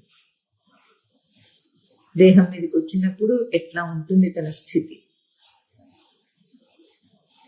లౌకిక భాషలో చెప్పాలంటే, లౌకికమేమి కాదు, ఆధ్యాత్మిక పరిధిలో కూడా దేహము మనస్సు ఇంటర్ రిలేటెడ్ గా ఉంటాయి. దేహం బాగా లేకపోతే మనస్సు వికలమవుతుంది. మనస్సు వికలమైతే దేహం కూడా రోగాన్ని ఆపాదన చేసుకుంటుంది. రెండు రకాలుగా కూడా జరగచ్చు. దేహధారిగా ఉన్నంతసేపు మనం ఈ సత్యం అనుకుంటున్నంతసేపు ఇటువంటి అవాంతరాలు ఎన్నో వస్తాయి. కాబట్టి ఇప్పుడు మనం ఏమిటి ఇక్కడ పశ్యన్నపించిన పశ్యతే మూఢ అని ఏ స్థాయిలో చెబుతుందో మరి ఆ వాక్యం ఏ స్థాయిలో చెబుతుంది? చూస్తున్నప్పటికీ చూడని వాడే. ఎందుకంటే చూస్తున్నాను అని అన్నాడంటే లోపల నుండి బయటికి వస్తున్నాడు వాడు. చూపు అనే ప్రక్రియకి లోపలి తేజస్సుని బయటికి ప్రసారం చేస్తున్నాడు వాడు. అప్పుడు ఆ ప్రసారం చేసిన వెంటనే భ్రాంతి వచ్చేస్తుంది. సర్గే సమ్మోహం యాంతి. ఆ ప్రసారం బయటికి విడవగానే, కంటి నుండి ఆ తేజస్సుని బయటికి విడవగానే అదృశ్యాన్ని మాట్లాడుతోంది. ఎప్పుడైతే నేను చూస్తున్నదంతా నా చూపు యొక్క తేజస్సు అని గుర్తించగలుగుతాడో, బయట నామ రూపములతో కనిపించే దృశ్య జగత్తు లేదని వాడు దర్శించగలుగుతాడో, అది నేను చూస్తున్న కారణం నా ప్రవృత్తి వల్ల నేను కల్పించుకున్న దృశ్యమే గాని దృశ్యం అనేదే సృష్టిలో లేదని దర్శనం చేయగలుగుతాడు. వాడు పశ్యన్నపించిన పశ్యతి మూఢ కాదు. వాడు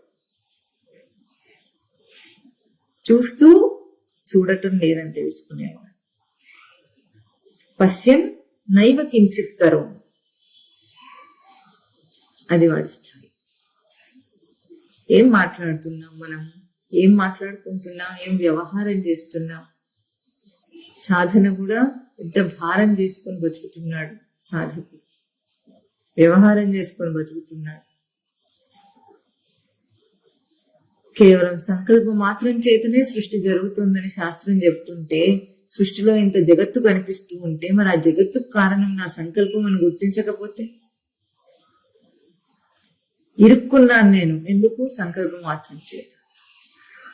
వదలటం లేదు, ఎందుకు? సంకల్పం గట్టిగా ఉన్నంత మాత్రం చేత. ఎట్లా వదిలించుకోవాలి? దోసతీగకు తొడమ ఎట్లా వదిలిపోతుందని శాస్త్రం చూపించిందో మనం అట్లాగే. పండిపోతే అదే వచ్చేస్తుంది, ఊడిపోతుంది. అదే ఏం చేయాలి? పండలేదనుకోండి, పండకున్నా ఊడిపోయే ఉపాయం ఒకటి చేసుకుంటాం మనం. వాపక్షపు ఉపాయాలు అంటారు వీటి. ఏం చేస్తాం, మామూలుగా మామిడి పండు తోలు పండిపోతే ఇట్లా తీస్తే వచ్చేస్తాం, పీల్ చేస్తే వచ్చేస్తాం. గట్టిగా ఉంటే రాకపోతే ఏం చేస్తాము, మామిడి కాయని తోలు చేత్తో తీస్తే రావాలంటే మనం ఏం చేస్తామంటే కాలుస్తాం. దోసకాయ గాని వంకాయలు గాని కాల్చుకుని పచ్చడి చేస్తారు, పొయ్యి మీద నిప్పు మీద నేరుగా కాల్చేస్తారు, మగ్గించడం అటువంటివి కాకుండా. అప్పుడు ఏమవుతుంది, వంకాయ కాలిస్తే ఎట్లా వస్తుంది తోలు, మొత్తం అంటుకున్న తోలు కూడా, పీల్ చేయడానికి రాని తోలు కూడా ఏం చేస్తుంది, కాలిస్తే చక్కగా పొరలు పొరలుగా అది లేచి వచ్చేస్తుంది. ఇటువంటి గుజ్జు తీసుకొని పచ్చళ్ళు చేసుకునే యుక్తి అయితే వీడికి ఉంది. కానీ వీడికి ఇప్పుడు పండాలంటే ఏం చేయాలి, పక్వం కావాలంటే సహజంగానే తను సంస్కారాన్ని లోపల దాన్ని కూర్చుకొని పండచ్చు. లేదా ఇప్పుడు జ్ఞానాగ్నిలో జిజ్ఞాసాగ్నిలో కాల్చేస్తే అప్పుడు పండిపోతుంది, తోలంతా ఓడిపోతుంది. ఈ ఆరోపణ ఎట్లా పోతుంది, తన మీదనే ఆధారపడింది. అందుకే ఎప్పుడు కూడా తనతో పోల్చే జగత్తు విచారణ, తనతో పోల్చే సృష్టి విచారణ, తనతో పోల్చే తన విచారణ. అప్పుడు ఆ స్థాయిలో తనకి ఏమర్థం అవుతుంది, ఎందుకు ఈ వాక్యాన్ని పశ్యన్నపి చిన్న పశ్యతి మూఢ అన్న ఒక వాక్యాన్ని ప్రయోగం చేశారో. ఇప్పుడు తన స్థాయిని ఎంచుకొని ప్రతి స్థాయిలో ఉన్నవాడు విచారణ చేసుకోవాలి. ఏం చూస్తున్నావో చూడు, సరిగా చూడు.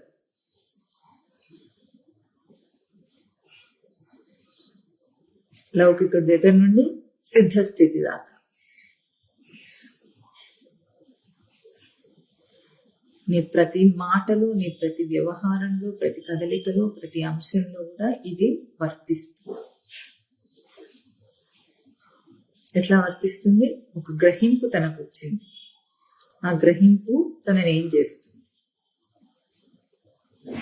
ఎక్కడి నుండి వచ్చింది గ్రహింపు. మళ్ళీ మనం మాట్లాడేటప్పుడు గ్రహింపు అన్న పదం మాట్లాడగానే బయట నుండి ఏదో జరిగితే తనకు ఒక గ్రహింపు వచ్చింది అంటే శబ్దం వస్తే గ్రహింపు అనుకుంటున్నావు, ఇది తప్పు. ఎట్లాగో గ్రహింపు అంటే తనలో తనకే స్ఫురించటం. బయట నుండి స్ఫురిస్తుందన్న మన భాష ఇంద్రియముల ద్వారా వచ్చే భాష గ్రహింపు కాకుండా తనలో తనకే స్ఫురించటం. దీన్ని నిశితమైన పరిశీలనలో గుర్తిస్తుంటే అర్థమవుతుంది. ఒక భావం వచ్చి తనని ఎంతగా చంచలం చేస్తుంది, ఒక భావం వచ్చి తనని ఎంత విచారణకు ఎదిగిస్తుంది. భావాలు ఎట్లా ఉంటాయి, లౌకికమైన భావాన్ని కూర్చుకొని స్ఫురణకు తనకు వచ్చిందంటే అది చంచలం చేస్తుంది. అదే తన సాధనలో భావం అయితే ఎట్లా ఉంటుంది, విచారణకు తనని ప్రేరేపణ చేస్తుంది. ఇంకా సిద్ధస్థితిలో ఒక భావం కలిగితే అనుభూతినిస్తుంది. అప్పుడు నన్ను నేను దర్శించానన్న అనుభూతి ఒక భావం కలిగినప్పుడు వస్తే అప్పుడు ఆ అనుభూతిని రుచి చూడగలిగితే, ఇంకోటి సెన్సిబుల్ గా ఉండటం అంటే ఎట్లా ఉంటుంది, ప్రతిదాన్ని కూడా అక్కడ నిశితంగా చూసి తనలోనే ఒక మార్పుని గుర్తించటం. ఇది కూడా ఎట్లా వస్తుంది, తనకి దేహంలో ఏదైనా సరే తనకు మార్పు తెలుస్తూ ఉంటుంది. తెలుస్తుందా లేదా? సాధారణంగా దేహంలో వచ్చే మార్పులన్నీ తనకు ముందు సెన్స్ అయ్యి తర్వాత దాన్ని బయట రోగ రూపంలో వస్తాయి. బయటికి రోగంగా వ్యక్తం కావాలంటే తనకు ముందు సెన్స్ అవుతుంది, కాకుండా కాదు కదా. ఏదైనా ఉదాహరణకి మనకి ఉపమానానికి జ్వరం వస్తుందంటే ఎట్లా ఉంటుంది, లోపల ముందే బయటికి టెంపరేచర్ బాగా వచ్చే ముందే మనకు లోపల తెలుస్తుంది జ్వరం వచ్చేటట్లుంది, జ్వరం వచ్చేటట్లుంది. తెలుస్తుందా? ఎట్లా తెలుస్తుంది? ముందు నీకు సెన్స్ అయ్యి తర్వాత వ్యక్తమైంది బయటికి. అట్లాగే ఏ మార్పు అయినా తనలో ఒక గ్రహింపు స్ఫురణ బయట నుండి అయినా లోపల నుండి అయినా వచ్చినప్పుడు తనలోని మార్పు తనకు ముందు అర్థమవుతుంది. దీన్ని నిశ్చితంగా అక్కడ నిలిచి ప్రవర్తిస్తే తెలుస్తుంది. ఇది భజన. గోవిందుని భజించడం అంటే అది. నిశ్చితంగా అక్కడ నువ్వు ఉంటే నీకు అర్థమవుతుంది, లేకపోతే ఎట్లా ఉంటుంది, నాకు తెలియటం లేదంటాడు.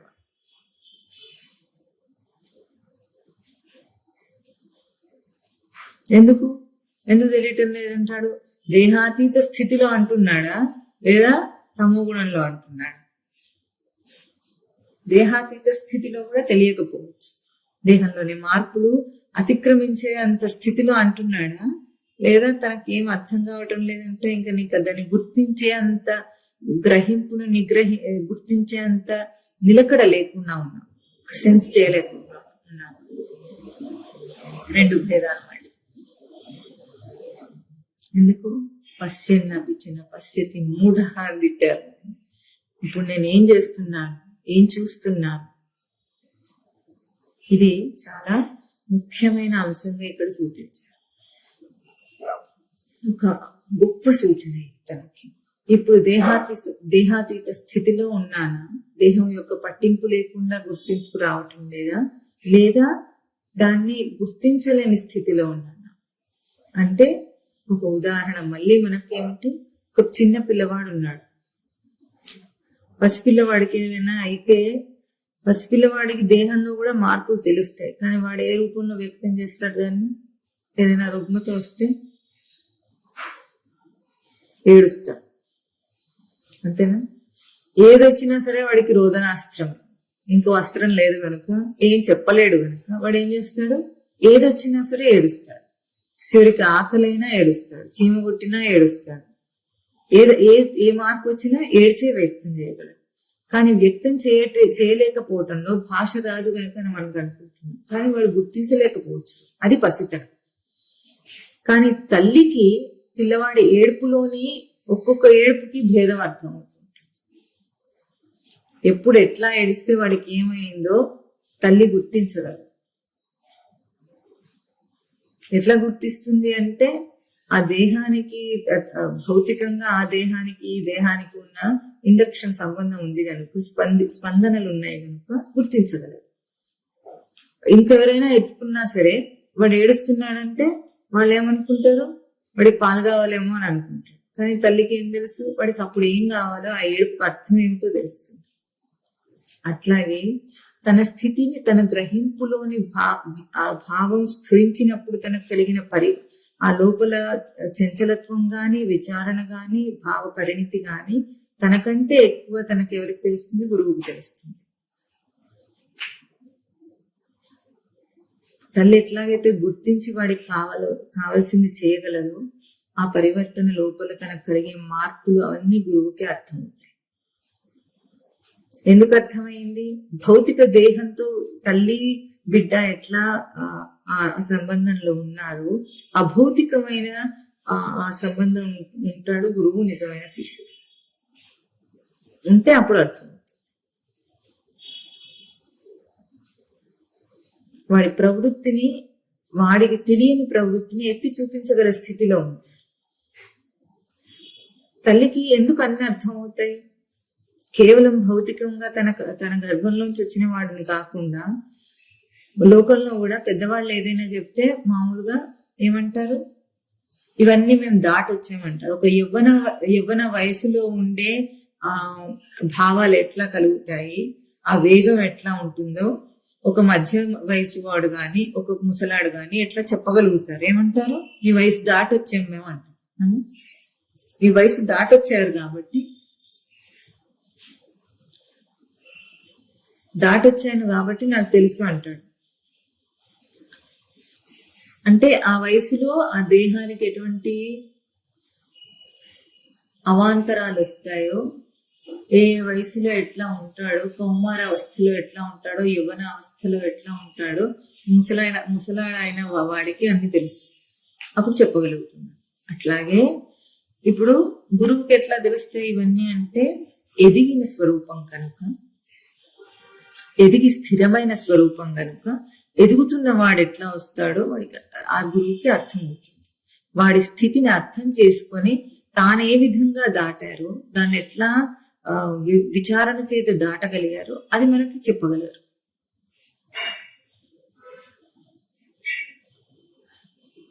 ఇప్పుడు మనం ఏమనుకుంటాం, లోకంలో ఎట్లా ఉంటుందంటే పెద్దవాళ్ళు ఏదైనా చెప్తే దాటేస్తారు. దాటేసి ఏమంటారు? నేను కూడా అనుభవించి చూసుకుంటానంట. ఉదాహరణకి ఎవరైనా మనలాగా సాధకులైన వాళ్ళు ఏం చెప్తారు? సంసారం బంధిస్తుంది, సంసారంలో ఇరుక్కోవద్దు, పెళ్లిళ్ళు చేసుకోవద్దు, కల్పించుకోవద్దు అని చెప్పినా సరే, ఒక పిల్లవాడు ఉంటే ఏమంటాడు? నువ్వేమో అన్ని చేసేసుకొని నన్నేమో వద్దంటున్నావు. నువ్వేమో పెళ్లి చేసుకున్నా సుఖాన్ని అనుభవించావు, నన్ను మాత్రం వద్దంటున్నావు అంటాడు. ఆ సుఖం వెనుక దుఃఖాన్ని కూడా వీడు అనుభవించాడు కనుక, దర్శనం చేశాడు కనుక వీడు చెప్పగలడు. అట్లా చెప్పేవాళ్లే తక్కువ లోకంలో.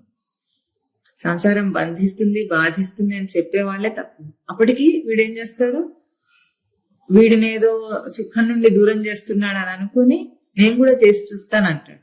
అవునా? అంటాడా లేదా? అని పప్పులో కాలు వేయాల్సిందే, బురదలో కాలు వేయాల్సిందే, కడుక్కోవాల్సిందే అంటాడు. అట్లాగే మనం ఏమంటాం, నా ప్రవృత్తిని నేనే చూసుకుంటాననే ఒక అహం భావన ఉంటుంది మనకి.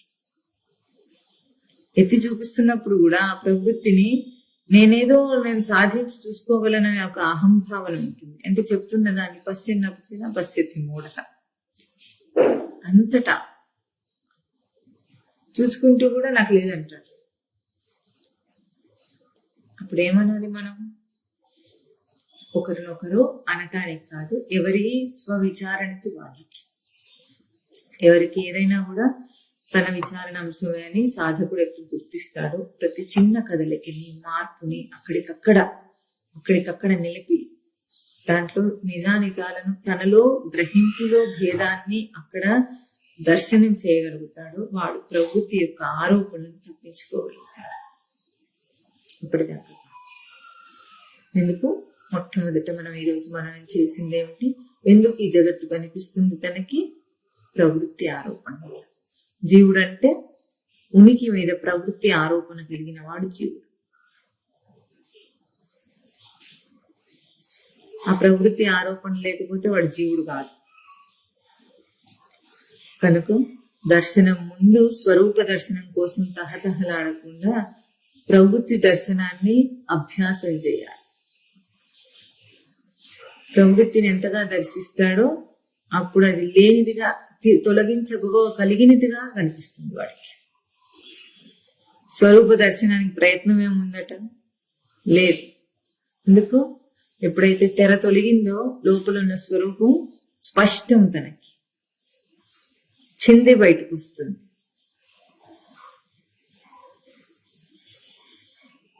పైప్ లో చిన్న ఎయిర్ లాక్ వచ్చిందని అప్పుడు మనం ఏం చేయాలి? ఏం చేస్తాం?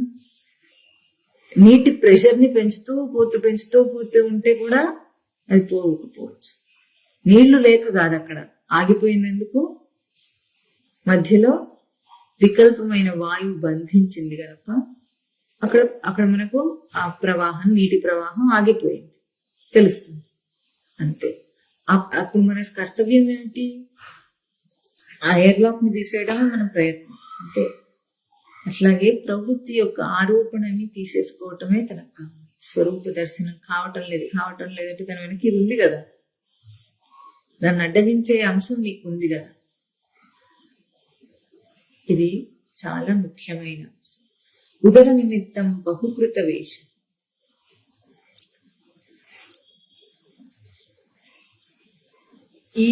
ఈ వాక్యానికి కూడా అన్ని స్థాయిల్లో మనం చేయొచ్చు. ఉదర నిమిత్తం బహుకృత వేషం. ఎవరు? ఈ జటిలో ముండి లుంచిత కేశ కాషాయాంబర బహుకృత వేష అయిన వాడు ఉదర నిమిత్తం బహుకృత వేష అంటున్నారు ఇక్కడ శంకరాచార్యుల వారు. ఇది లోకంలో పెద్ద కష్టం. ఇప్పుడు ఎందుకు? సన్యాసం తీసుకుంటే చాలా మంచిది అనుకొని సన్యాసం తీసుకొని తనని తాను అంటే సన్యాసం తీసుకోవాలా వద్దా అని కాదు. లోకంలో ఉన్న ఈ బహుకృత వేష వాళ్ళందరూ ఎట్లా ఉంటున్నారంటే రెండు రకాల వాళ్ళు. ఒకడేమో ప్రయత్నపూర్వకంగా జనాలను మోసం చేయడానికి మాత్రమే ఆ వేషం వేసుకునే వాళ్ళు ఉన్నారు లోకంలో. దాన్ని కూడా కలుషితం చేయడానికి ఆ పరిధిని కూడా, ఆధ్యాత్మిక పరిధి.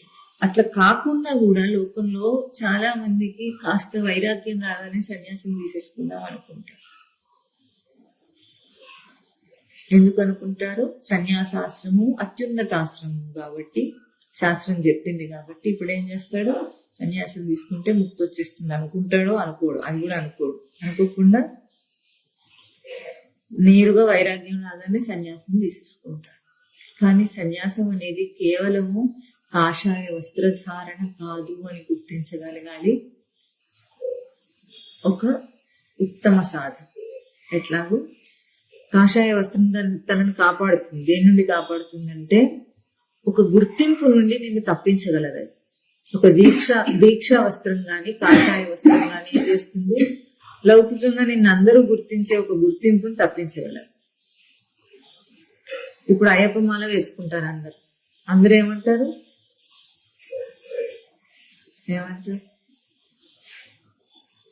స్వామి అంటారు. అంతేనా? ఎవడు వేసుకున్నా వాడు స్వామి, అంతేనా? అంటే స్వామి అనే ఒక గొప్ప పదాన్ని కేవలం ఆ వస్త్రధారణ మార్చినంత మాత్రం చేతనే, ఆ దీక్షను తాను ఒప్పుకున్నంత మాత్రం చేతనే ఏమైంది, తన లౌకిక గుర్తింపు అక్కడ అడ్డగింపబడింది. అది ఎట్లా ఉపమానము లోకంలో తాత్కాలికంగా అది ఎట్లా చేస్తుందో, కాషాయ వస్త్రధారణ అనేది ఒక గొప్ప తనకి ఎట్లా అంటే తన లౌకికమైన ఒక గుర్తింపు లోకం నుండి తప్పించుకోవడానికి సన్యసించాడంటే ఇంక అందరూ నీ మామయ్యని, నీ అత్తయ్యని, నీ అక్కని, నీ బావని అని రారు, వదిలేసే ప్రయత్నం చేస్తారు. ఇంకా వీడు మన వాడు కాదు అన్న ఒక నిశ్చయానికి వాళ్ళు వస్తారు. అంతవరకు అది ఉపయోగపడుతుంది. కానీ అంత మాత్రం చేత ఆ వైరాగ్యం వచ్చి సన్యాసితన అయ్యాడా లేదా, దీని మీద పరమస్వామి వారికి చాలా ఎట్లా ఉండేది, సన్యాసుల మీద వారికి ఉండే ఒక ద్వేష భావం. ఎందుకు? సన్యాస వస్త్రంతో వాళ్ళు చేసే మోసాన్ని బట్టి, సన్యాసాశ్రమం మీద కాదు ఆయన ద్వేషం, సన్యాసుల లోకంలో చేస్తున్న మోసాన్ని బట్టి. దానివల్ల ఆ గౌరవం పోయి ఆ ఆశ్రమానికే గౌరవం పోయింది, సన్యాసాశ్రమం. అందుకు వారి ఆవేదన వాళ్ళని తిట్టడం, అంతేగాని సన్యాసాశ్రమాన్ని తిట్టలేదు వారు. అది మనం బాగా గుర్తించాం. అంటే వాళ్ళ పేరిట జరుగుతున్న మోసం. ఎందుకు అంటే ఒక ఉన్నత స్థాయి, యద్యదాచరతి శ్రేష్ఠ తత్తదేవ ఇతరో జన, ఒక ఉన్నత స్థాయి వాడు ఎట్లా ఉండాలి, వాడి ఔన్నత్యాన్ని నిలుపుకోవాలి. ఎందుకు? తర్వాత వాళ్ళందరూ దాన్ని అనుసరిస్తారు. ఆ ఔన్నత్యం లేకుండా ఆపాదనతో బ్రతికితే, ఇప్పుడు లోకంలో ఎట్లా ఉంది, కులాంతర భేదం ఉంది. బ్రాహ్మణ, క్షత్రియ, వైశ్య, శూద్ర కులాలు ఉన్నాయి. బ్రాహ్మణుడు ఉత్తముడు అని మనం పేరు పెట్టాం.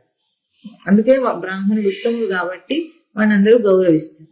బ్రాహ్మణుడు బ్రాహ్మణత్వం నిలుపుకోకపోతే లోకం ఎట్లా ఉంది, బ్రాహ్మణులే చేయట్లేదు మేమెందుకు చేయాలి అన్న మాట మాట్లాడతారు. అవును, బ్రాహ్మణులే పిలక పెట్టుకోవటం లేదు, నేనెందుకు పెట్టుకుంటాను, బ్రాహ్మణులే దోతి కట్టుకోవటం లేదు, నేనెందుకు కట్టుకుంటాను, బ్రాహ్మణులే మాంసం తింటున్నారు, ఇప్పుడు తినని వాళ్ళు కూడా తింటున్నారు, మేమెందుకు మానేస్తాం. ఇటువంటివన్నీ ఎందుకు వచ్చినాయి? ఇప్పుడు బ్రాహ్మణ కులాన్ని ద్వేషించాల్సిన పరిస్థితి లోకంలో ఎందుకు కల్పింపబడింది? వాళ్ళు బ్రాహ్మణత్వం నిలుపుకోలేదు కనుక. అట్లాగే ఇక్కడ సన్యాసాశ్రమం ఎట్లా ఉంటుంది, గృహస్థుకి బ్రహ్మచారికి కూడా సన్యాసి ఆదర్శప్రాయం. అంటే ఎదిగి తాను అందుకోవలసిన స్థితి. సన్యాసి యొక్క ప్రవర్తన ఎట్లా ఉండాలి? అప్పుడు కేవలము తన వస్త్రధారణ చేత కాకుండా తన సన్యసించిన తన భావాన్ని వ్యక్తం చేసేటట్లు. సన్యాసం అంటే తనకేమిటి, తన స్వరూపాన్ని నిలుపుకుంటే అది సన్యాసం. స్వరూపాన్ని నిలుపుకోకుండా, స్వరూపం గురించి మాట్లాడకుండా, స్వరూపం గురించి తెలియకుండానే కేవలం వస్త్రధారణ అంత మాత్రం చేత వాడు సన్యాసి కాదు.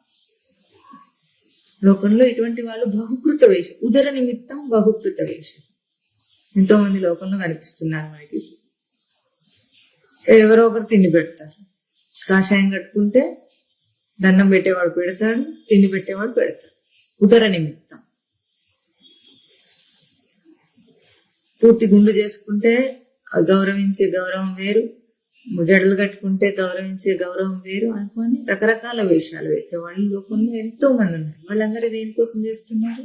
ఉదర నిమిత్తం, కేవలం పొట్ట నింపుకోవటం కోసమే అని ఇక్కడ ఒక చిన్న సూచన చేశారంటే శంకరులు, లోకం యొక్క శంకరాచార్యుల కాలంలో, అది ఇప్పుడు కాలేదు. అప్పుడే అట్లా ఉంటే ఇప్పుడు ఇంకా ఎట్లా తయారైంది? వీధికో బాబా ఉంటాడు, రకరకాల వేషాలు వేస్తుంటాడు వాడు. అయినా సరే జనాలు మాత్రం వెళ్ళేవాళ్ళు.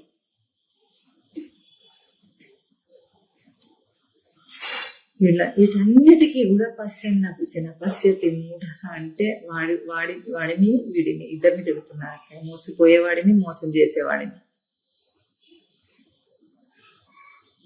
ఎందుకు అంత తిట్టాల్సిన అవసరం ఏమొచ్చింది? ఎందుకంటే లోకం అనుసరిస్తున్నప్పుడు వాడి బాధ్యత ఎట్లా ఉండాలి? ఇంట్లో తల్లిదండ్రులు ఎట్లా ఉండాలి? పిల్లలు వాళ్ళని అనుసరిస్తారు.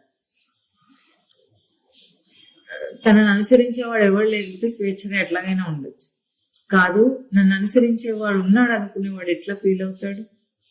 ఒక బడిలో పాఠం చెప్పే మాస్టర్ గాని, ఇంట్లో తల్లిదండ్రి గాని ఎంత బాధ్యతగా వ్యవహరించాలి?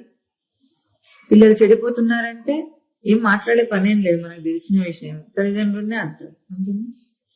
అట్లాగే లోకం చెడిపోతుందంటే ఎందుకు కారణం? ఇది ఉన్నత స్థానంలో ఉన్నవాడు, ఉన్నత సంస్కారాన్ని నిలిపే స్థానంలో ఉన్నవాళ్ళు నిలపకపోవటమే లోకం చెడిపోవటానికి కారణం.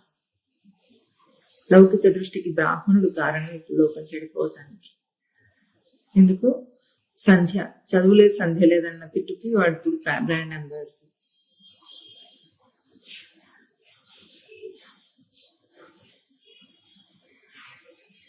బ్రాహ్మణత్వం నిలుపుకోవటం లేదు కనుకనే లోకం అంతా చెడిపోయి వాళ్ళని అనుసరిస్తుంది. వాళ్ళు నిలుపుకొని ఉంటే అందరూ బాగుపడతారంటే ఒకప్పుడు అట్లాగే ఉంది లౌకిక దృష్టి. అట్లాగే సన్యాసులు వాళ్ళ ఆశ్రమ ధర్మాన్ని వాళ్ళు సరిగ్గా పాటిస్తే లోకం బాగుపడుతుంది. తల్లిదండ్రులు లౌకికంగా తల్లిదండ్రులు బాగుపడితే పిల్లలు బాగుపడతారు. సామాజికంగా బ్రాహ్మణులు బాగుపడితే లోకం బాగుపడుతుంది. ఆధ్యాత్మికంగా సన్యాసులు ప్రబోధకులు బాగుపడితే లోకం బాగుపడుతుంది. ఇంకా లౌకికంగా రాజు ఎట్లా ఉంటే యథా రాజా తథా ప్రజ. అందుకే ఇక్కడ వ్యక్తం చేసింది శంకరులు సన్యాసుల మీద దండెత్తారా అనాలి మనం. ఇది తోటకాచార్యుని ఉపదేశం. చతుర్దశ మంజరికా స్తోత్రంలోని శంకరాచార్యుల శిష్యులు ఒక్కొక్కరు చెప్పిన శ్లోకాలని ఇక్కడ ప్రస్తావన చేశారు 14 శ్లోకాల్లో కూడా.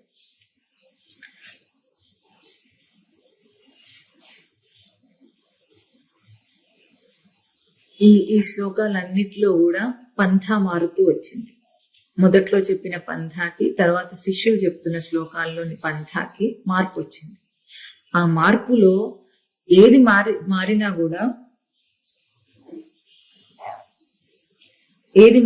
కూడా ఒక మూల సూత్రాన్ని శ్లోకాలు చెప్పటంలో ఇక్కడ శిష్యులు అనుసరించిన రీతిని మనం దర్శనం చేయాలి. ఒక్కొక్క దాన్ని మననం చేస్తున్నప్పుడు ఏంటి మూల రీతి అంటే భజ గోవిందం. అక్కడ శంకరాచార్యులు ప్రతిపాదన చేసిన భజ గోవిందం అనే మకుటం ఏదుందో, భజ గోవిందం ఒకటి, ఆ 2 పాదాల్లో కూడా మనకు చూపించబడింది ఏమిటి? ఒకటేమో గోవిందుని భజన చేయమని, ఇంకొకటి సంప్రాప్తే సన్నిహితే కాలే నహి రక్షతి, ఇంకొకటి మూఢమతే. ఈ మూడింటిలో కూడా 3 అంశములు చూపించారు మనకి. ఆ 3 అంశములను ఇక్కడ వీళ్ళు చెబుతున్న శ్లోకాల్లో వాటిని నిలిపి చూపించారు శిష్యులు కూడా.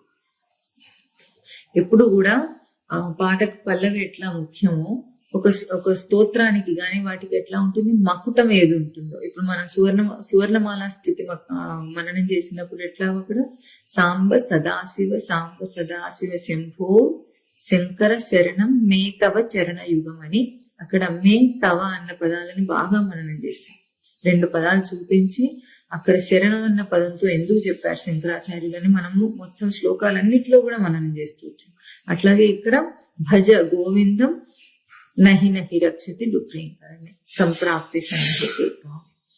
ఈ 2 మకుటాలను పెట్టుకొని దానికి సూచనగా మూఢమతే అనుకో సంబోధన.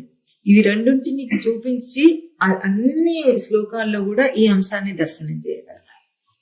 ఇక్కడ చూపించటంలో, ఇక్కడ వాక్యంలో ఇక్కడ పశ్యన్నపిచన పశ్యతి మూఢ అన్న ఆ ఒక్క వాక్యం మనకి ఏం చూపించింది? పైన 2 వాక్యాలు, కిందున్న వాక్యం కూడా ఉపమానంగా చూపించబడినవి. కానీ ఇందులో మనకు బోధాత్మకంగా ఉన్న వాక్యం ఏమిటి? పశ్యన్నపిచన పశ్యతి మూఢ అన్నది ఎందుకు చూపించారంటే అక్కడ గోవిందుణ్ణి భజించడానికి ఏది అడ్డొస్తుందో దాన్ని ఎత్తి చూపించారు మనకి. ఎప్పుడైనా ఏ గ్రంథాన్నైనా ఏ శ్లోకాన్నైనా మననం చేసేటప్పుడు ఇటువంటి రీతిని మనం అవలంబించినప్పుడు, దాని యొక్క పూర్వాపరాలని అన్నిటినీ పోల్చుకొని మనం మననం చేయగలుగుతున్నప్పుడు మనకు వచ్చే ఈ సౌభాగ్యం ఏమిటంటే, కేవలం శాస్త్రంలోని వాక్యాలను, బోధలోని శ్లోకాలను అట్లా మనం మననం చేయటం లేదు. అట్లా దాన్ని పూర్వాపరాలు మనము పోల్చుకొని మననం చేసే ఒక దృష్టిని అక్కడ అవలంబిస్తే, మన దగ్గర మన మీదకి వచ్చే ఆపాదనల్ని, పూర్వాపరాలని పోల్చుకునే ఆ దృష్టి మనకు వస్తుంది. ఎందుకు ఇదంతా ఎందుకు? ఒక మాట చెప్తే సరిపోయింది కదా. అసలైన భజ గోవిందం అనడంలో అయిపోయిందంతా. ఇంక ఇన్ని శ్లోకాలు చెప్పాల్సిన అవసరం ఉంది? పీకి వాటిని లేదు, అవసరం లేదు. కానీ ఇన్ని రకాలుగా చెప్పి దాంట్లో పూర్వాపరాలతో పాటుగా ఆ మూల సూత్రాన్ని నిలుపుకొని మననం చేయటం అనే ఏ యుక్తిని అక్కడ మనకు చూపించారో, ఏ తేజస్సును అక్కడ ప్రదర్శించారో అది చెప్పటంలో, దాన్ని మననం చేసినప్పుడు మనకు కూడా ఆ యుక్తి తేజస్సు అందితే తన మీద ఆపాదన చేసుకుని ప్రతి విషయంలో నిలపడం అనే నిలకడ అలవాటుతుంది. అది ఇక్కడ మనకు పరమస్వామి వారు అందించిన గొప్ప సూత్రం. శ్లోకాన్ని మననం చేయన్నారు. ఎందుకన్నారు ఆ మాట? శ్లోకాన్ని మననం చేస్తున్నప్పుడు శ్లోకాన్ని కాదు నువ్వు మననం చేసేది నిన్ను. అది భజన. గోవిందుణ్ణి భజన చేయటం, తనను భజన చేయటం. ఎందుకు నాకు శ్లోకం అక్కర్లేదంటే, నువ్వు చేయగలవా చూసుకో. అట్లా శ్లోకాన్ని తీసేసి నువ్వు బోధన నిలుపుకోగలిగే, మననం చేయగలిగిన సామర్థ్యం ఉంటే, విషయాన్ని తీసేసి నీ స్వరూపాన్ని దర్శనం చేయగల సామర్థ్యం వచ్చేస్తుంది. దేహధారికి ఎంతో కష్టమైన పని. చేయలేడని కాదు, చేయకూడదని కాదు. దైహిక అవసరాలతో తాను తిరుగాడుతున్నంతసేపు, దైహిక అవసరాలను సత్యం అనుకుని తాను చూస్తున్నంతసేపు, వాటిని తీర్చుకున్నంతసేపు ఎట్లా ఉన్నాడు వాడు? గ్రహింపులో విచారణ, బాహ్య గ్రహింపులతో విచారణ చేసే స్థితిలో ఉన్నాడు. ఎప్పుడు దైహిక అవసరాలని కొంతమంది శాస్త్రం కాదు, చరిత్ర మనకేం చూస్తుంది, కొంత అవధూత స్థితిని చూపించారు. వాడు దైహిక అవసరాలతో ఇరుక్కోలేదు, దాటేసినప్పుడు అటువంటి వాళ్ళ మననం ఎట్లా ఉంటుంది? శాస్త్ర ఆలంబన లేదు, వాళ్ళకి అవసరం లేదు. తానే శాస్త్రం, తానే శాస్త్రం, శాసించుకునేవాడు. ఆ స్థితిని అభ్యాసం చేయాలంటే ఎట్లా? ఒక్క రోజులో అయ్యేది కాదు. ఎట్లా వస్తుంది? అంచెలంచెలుగా ఎదుగుతాడని పోయిన వారం మనం చేసాం. ఆ అంచెలంచెల స్థాయి తను ఎదగాలంటే సాధకుడు ఈ అభ్యాసం చేయాలి. అందుకే పరమస్వామి వారు చూపించిన గొప్ప సూత్రం ఏమిటి? మనకి ముందు శ్లోకాలను కంఠస్థం చేయి, ముక్కకు ముక్క అర్థంతో కంఠస్థం చేయి. మరీ అర్థం లేకుండా క్వశ్చన్ అండ్ ఆన్సర్ చదువుకొని, గైడ్ లోని క్వశ్చన్ అండ్ ఆన్సర్ చదువుకొని పరీక్షలో చీదినట్టు కాకుండా ఏం చేయాలి? అక్కడున్న ప్రసిద్ధార్థ భావంతోనైనా అవగాహన చేసుకుని కంఠస్థం చేస్తే ఆ తర్వాత ఆ శ్లోకం తనదవుతుంది. అంటే పుస్తకం ఆధారం తప్పిపోయింది. ఆ పుస్తకం ఆధారం తప్పిపోయిన తర్వాత ఆ శ్లోకాన్ని మననం చేస్తున్నప్పుడు తనలో తాను విచారణ చేసుకుని ఎదుగుతాడు. దాన్ని ఎన్ని కోణాల్లో దాన్ని మననం చేయగలుగుతాడో తనకు అర్థమవుతుంది. ఈ కోణాలన్నిటిలో తాను మననం చేస్తున్నది కేవలం ఆ శ్లోకం మీదనా, తన నిజ స్వరూపం మీద దర్శనం చేయటానికి ఎన్ని కోణాలలో దర్శనం చేస్తే తన స్వరూపం అవగతం అవుతుంది తనకి? అన్ని కోణాలలో అటువంటి నిశ్చితమైన పరిశీలన తనకు అర్థమవుతుంది కనుక అక్కడ చూపించిన తాత్పర్యం అది. అందుకే ఇప్పుడు 14 శ్లోకాలు కూడా శిష్యులు రాసినవి. కానీ శిష్యులు రాసిన శ్లోకాలన్నీ కూడా గురువుని మించినట్లున్నాయి. ఒక్కొక్కటి బాగా ప్రసిద్ధమైనవి కూడా చాలా ఉన్నాయి. ఎట్లా ఉంది? ఇంకొక గొప్ప విశేషం ఏమిటంటే, శిష్యుడి ద్వారా ఏది వ్యక్తమైనా అది గురువు యొక్క తేజస్సు అని గుర్తించాలి, కానీ వాడేం చేసింది కాదు. ఇక్కడ ఎన్ని శ్లోకాలు ఒక్కొక్క శిష్యుడి పేరు చూపించారు. ఇక్కడ తోటకాచార్యుని ఉపదేశం అని, పోయినసారి పద్మపాదాచార్యుని ఉపదేశం అని మననం చేసాం. అట్లా ఒక్కొక్క శ్లోకానికి అక్కడ పేరు నిర్దేశించబడినా అది తాను చేసింది కాదు. అది శంకరుల యొక్క తేజస్సే వాళ్లకు వ్యక్తమయ్యి వచ్చింది. అంతేగాని గురువు తర్వాత ఒక గురువు అన్న స్వరూపాన్ని నిలుపుకున్న తర్వాత శిష్యుడు అనే స్వరూపం అబద్ధం. అక్కడ లేడు. వాడు నిలుపుకున్న గురువు రూపమే తన రూపం. కాబట్టి ఇక్కడ మనకు సూచన చేసింది ఏమిటి? బోధ ఈ 4 వాక్యాల్లో కూడా పశ్యన్నపి చ న పశ్యతి మూఢ. ఎవరిని తిట్టారు అన్నది ఇప్పుడు ప్రశ్న ఎవరు వేసుకోవాలి? చూస్తున్నప్పటికీ చూడని వాడు, దాచుకొని బ్రతుకుతున్నవాడు, తెలివిని దాచుకొని బ్రతుకుతున్నవాడైనా. ఏ స్థాయిలో తిట్టారంటే ఏమర్థం దీనికి? అన్ని స్థాయిల్లో తిట్టారు. బోధ శాస్త్ర బోధ ఎప్పుడు ఎట్లా ఉంటుంది? ప్రతి స్థాయి వాడికి వర్తించేదే శాస్త్ర బోధ వాక్యం అవుతుంది.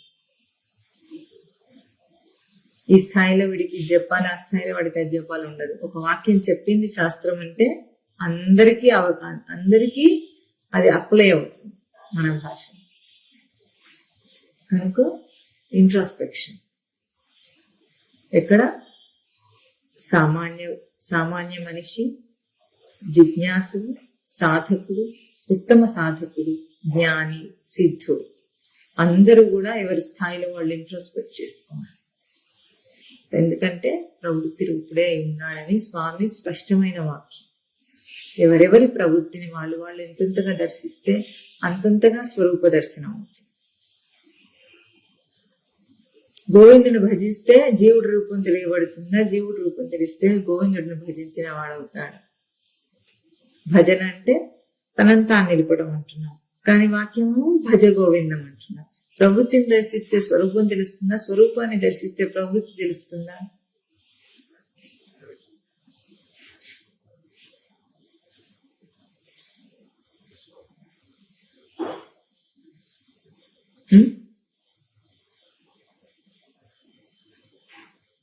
ప్రవృత్తి ఉన్నంతసేపు స్వరూపాన్ని దర్శనం చేయలేదు.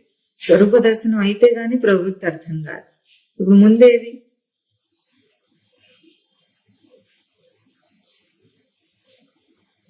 గొప్ప సత్యం ఏమిటంటే ప్రవృత్తిని దర్శించాలన్నా స్వరూప ఆధారంగానే చేయగలడు. ఎందుకంటే స్వరూపం అంటే స్వరూపం, తన నిజ స్వరూపం. ప్రవృత్తి ఆపాదన రూపం. ఎట్లాగో ఉనికి ఆధారమై సృష్టి సృజింపబడింది. సృజింపబడిన సృష్టిని ఆధారం చేసుకుని జగత్తును సృష్టించుకున్నాడు జీవుడు. కానీ ఆధార స్వరూపం ఉనికి. అట్లాగే ఇప్పుడు నీకు ప్రవృత్తి గుర్తింపబడాలన్నా నీ నిజ స్వరూపం అవ్యక్తంగా నీ స్వరూపం గనుక అవ్యక్తమైనప్పటికీ దాని ఆధారంగానే ప్రవృత్తిని గుర్తించగలరు.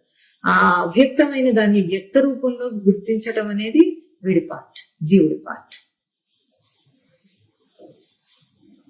ప్రమాణం ఆధారంగానే ఏదైనా తెలియబడుతుంది, స్పష్టత ఆధారంగానే అస్పష్టత తెలియబడుతుంది.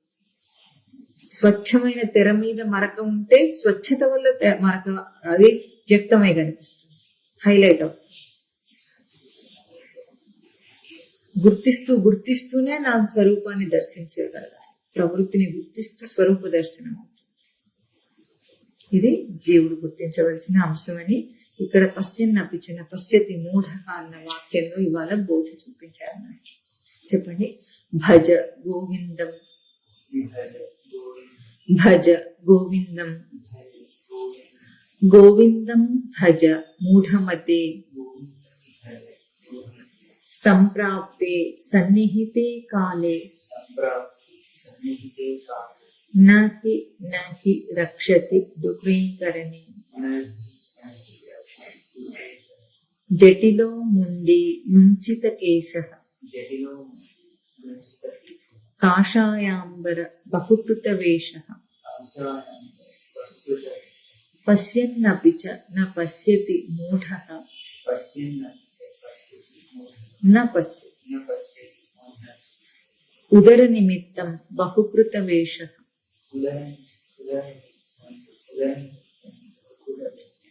ఓ తత్ సత్.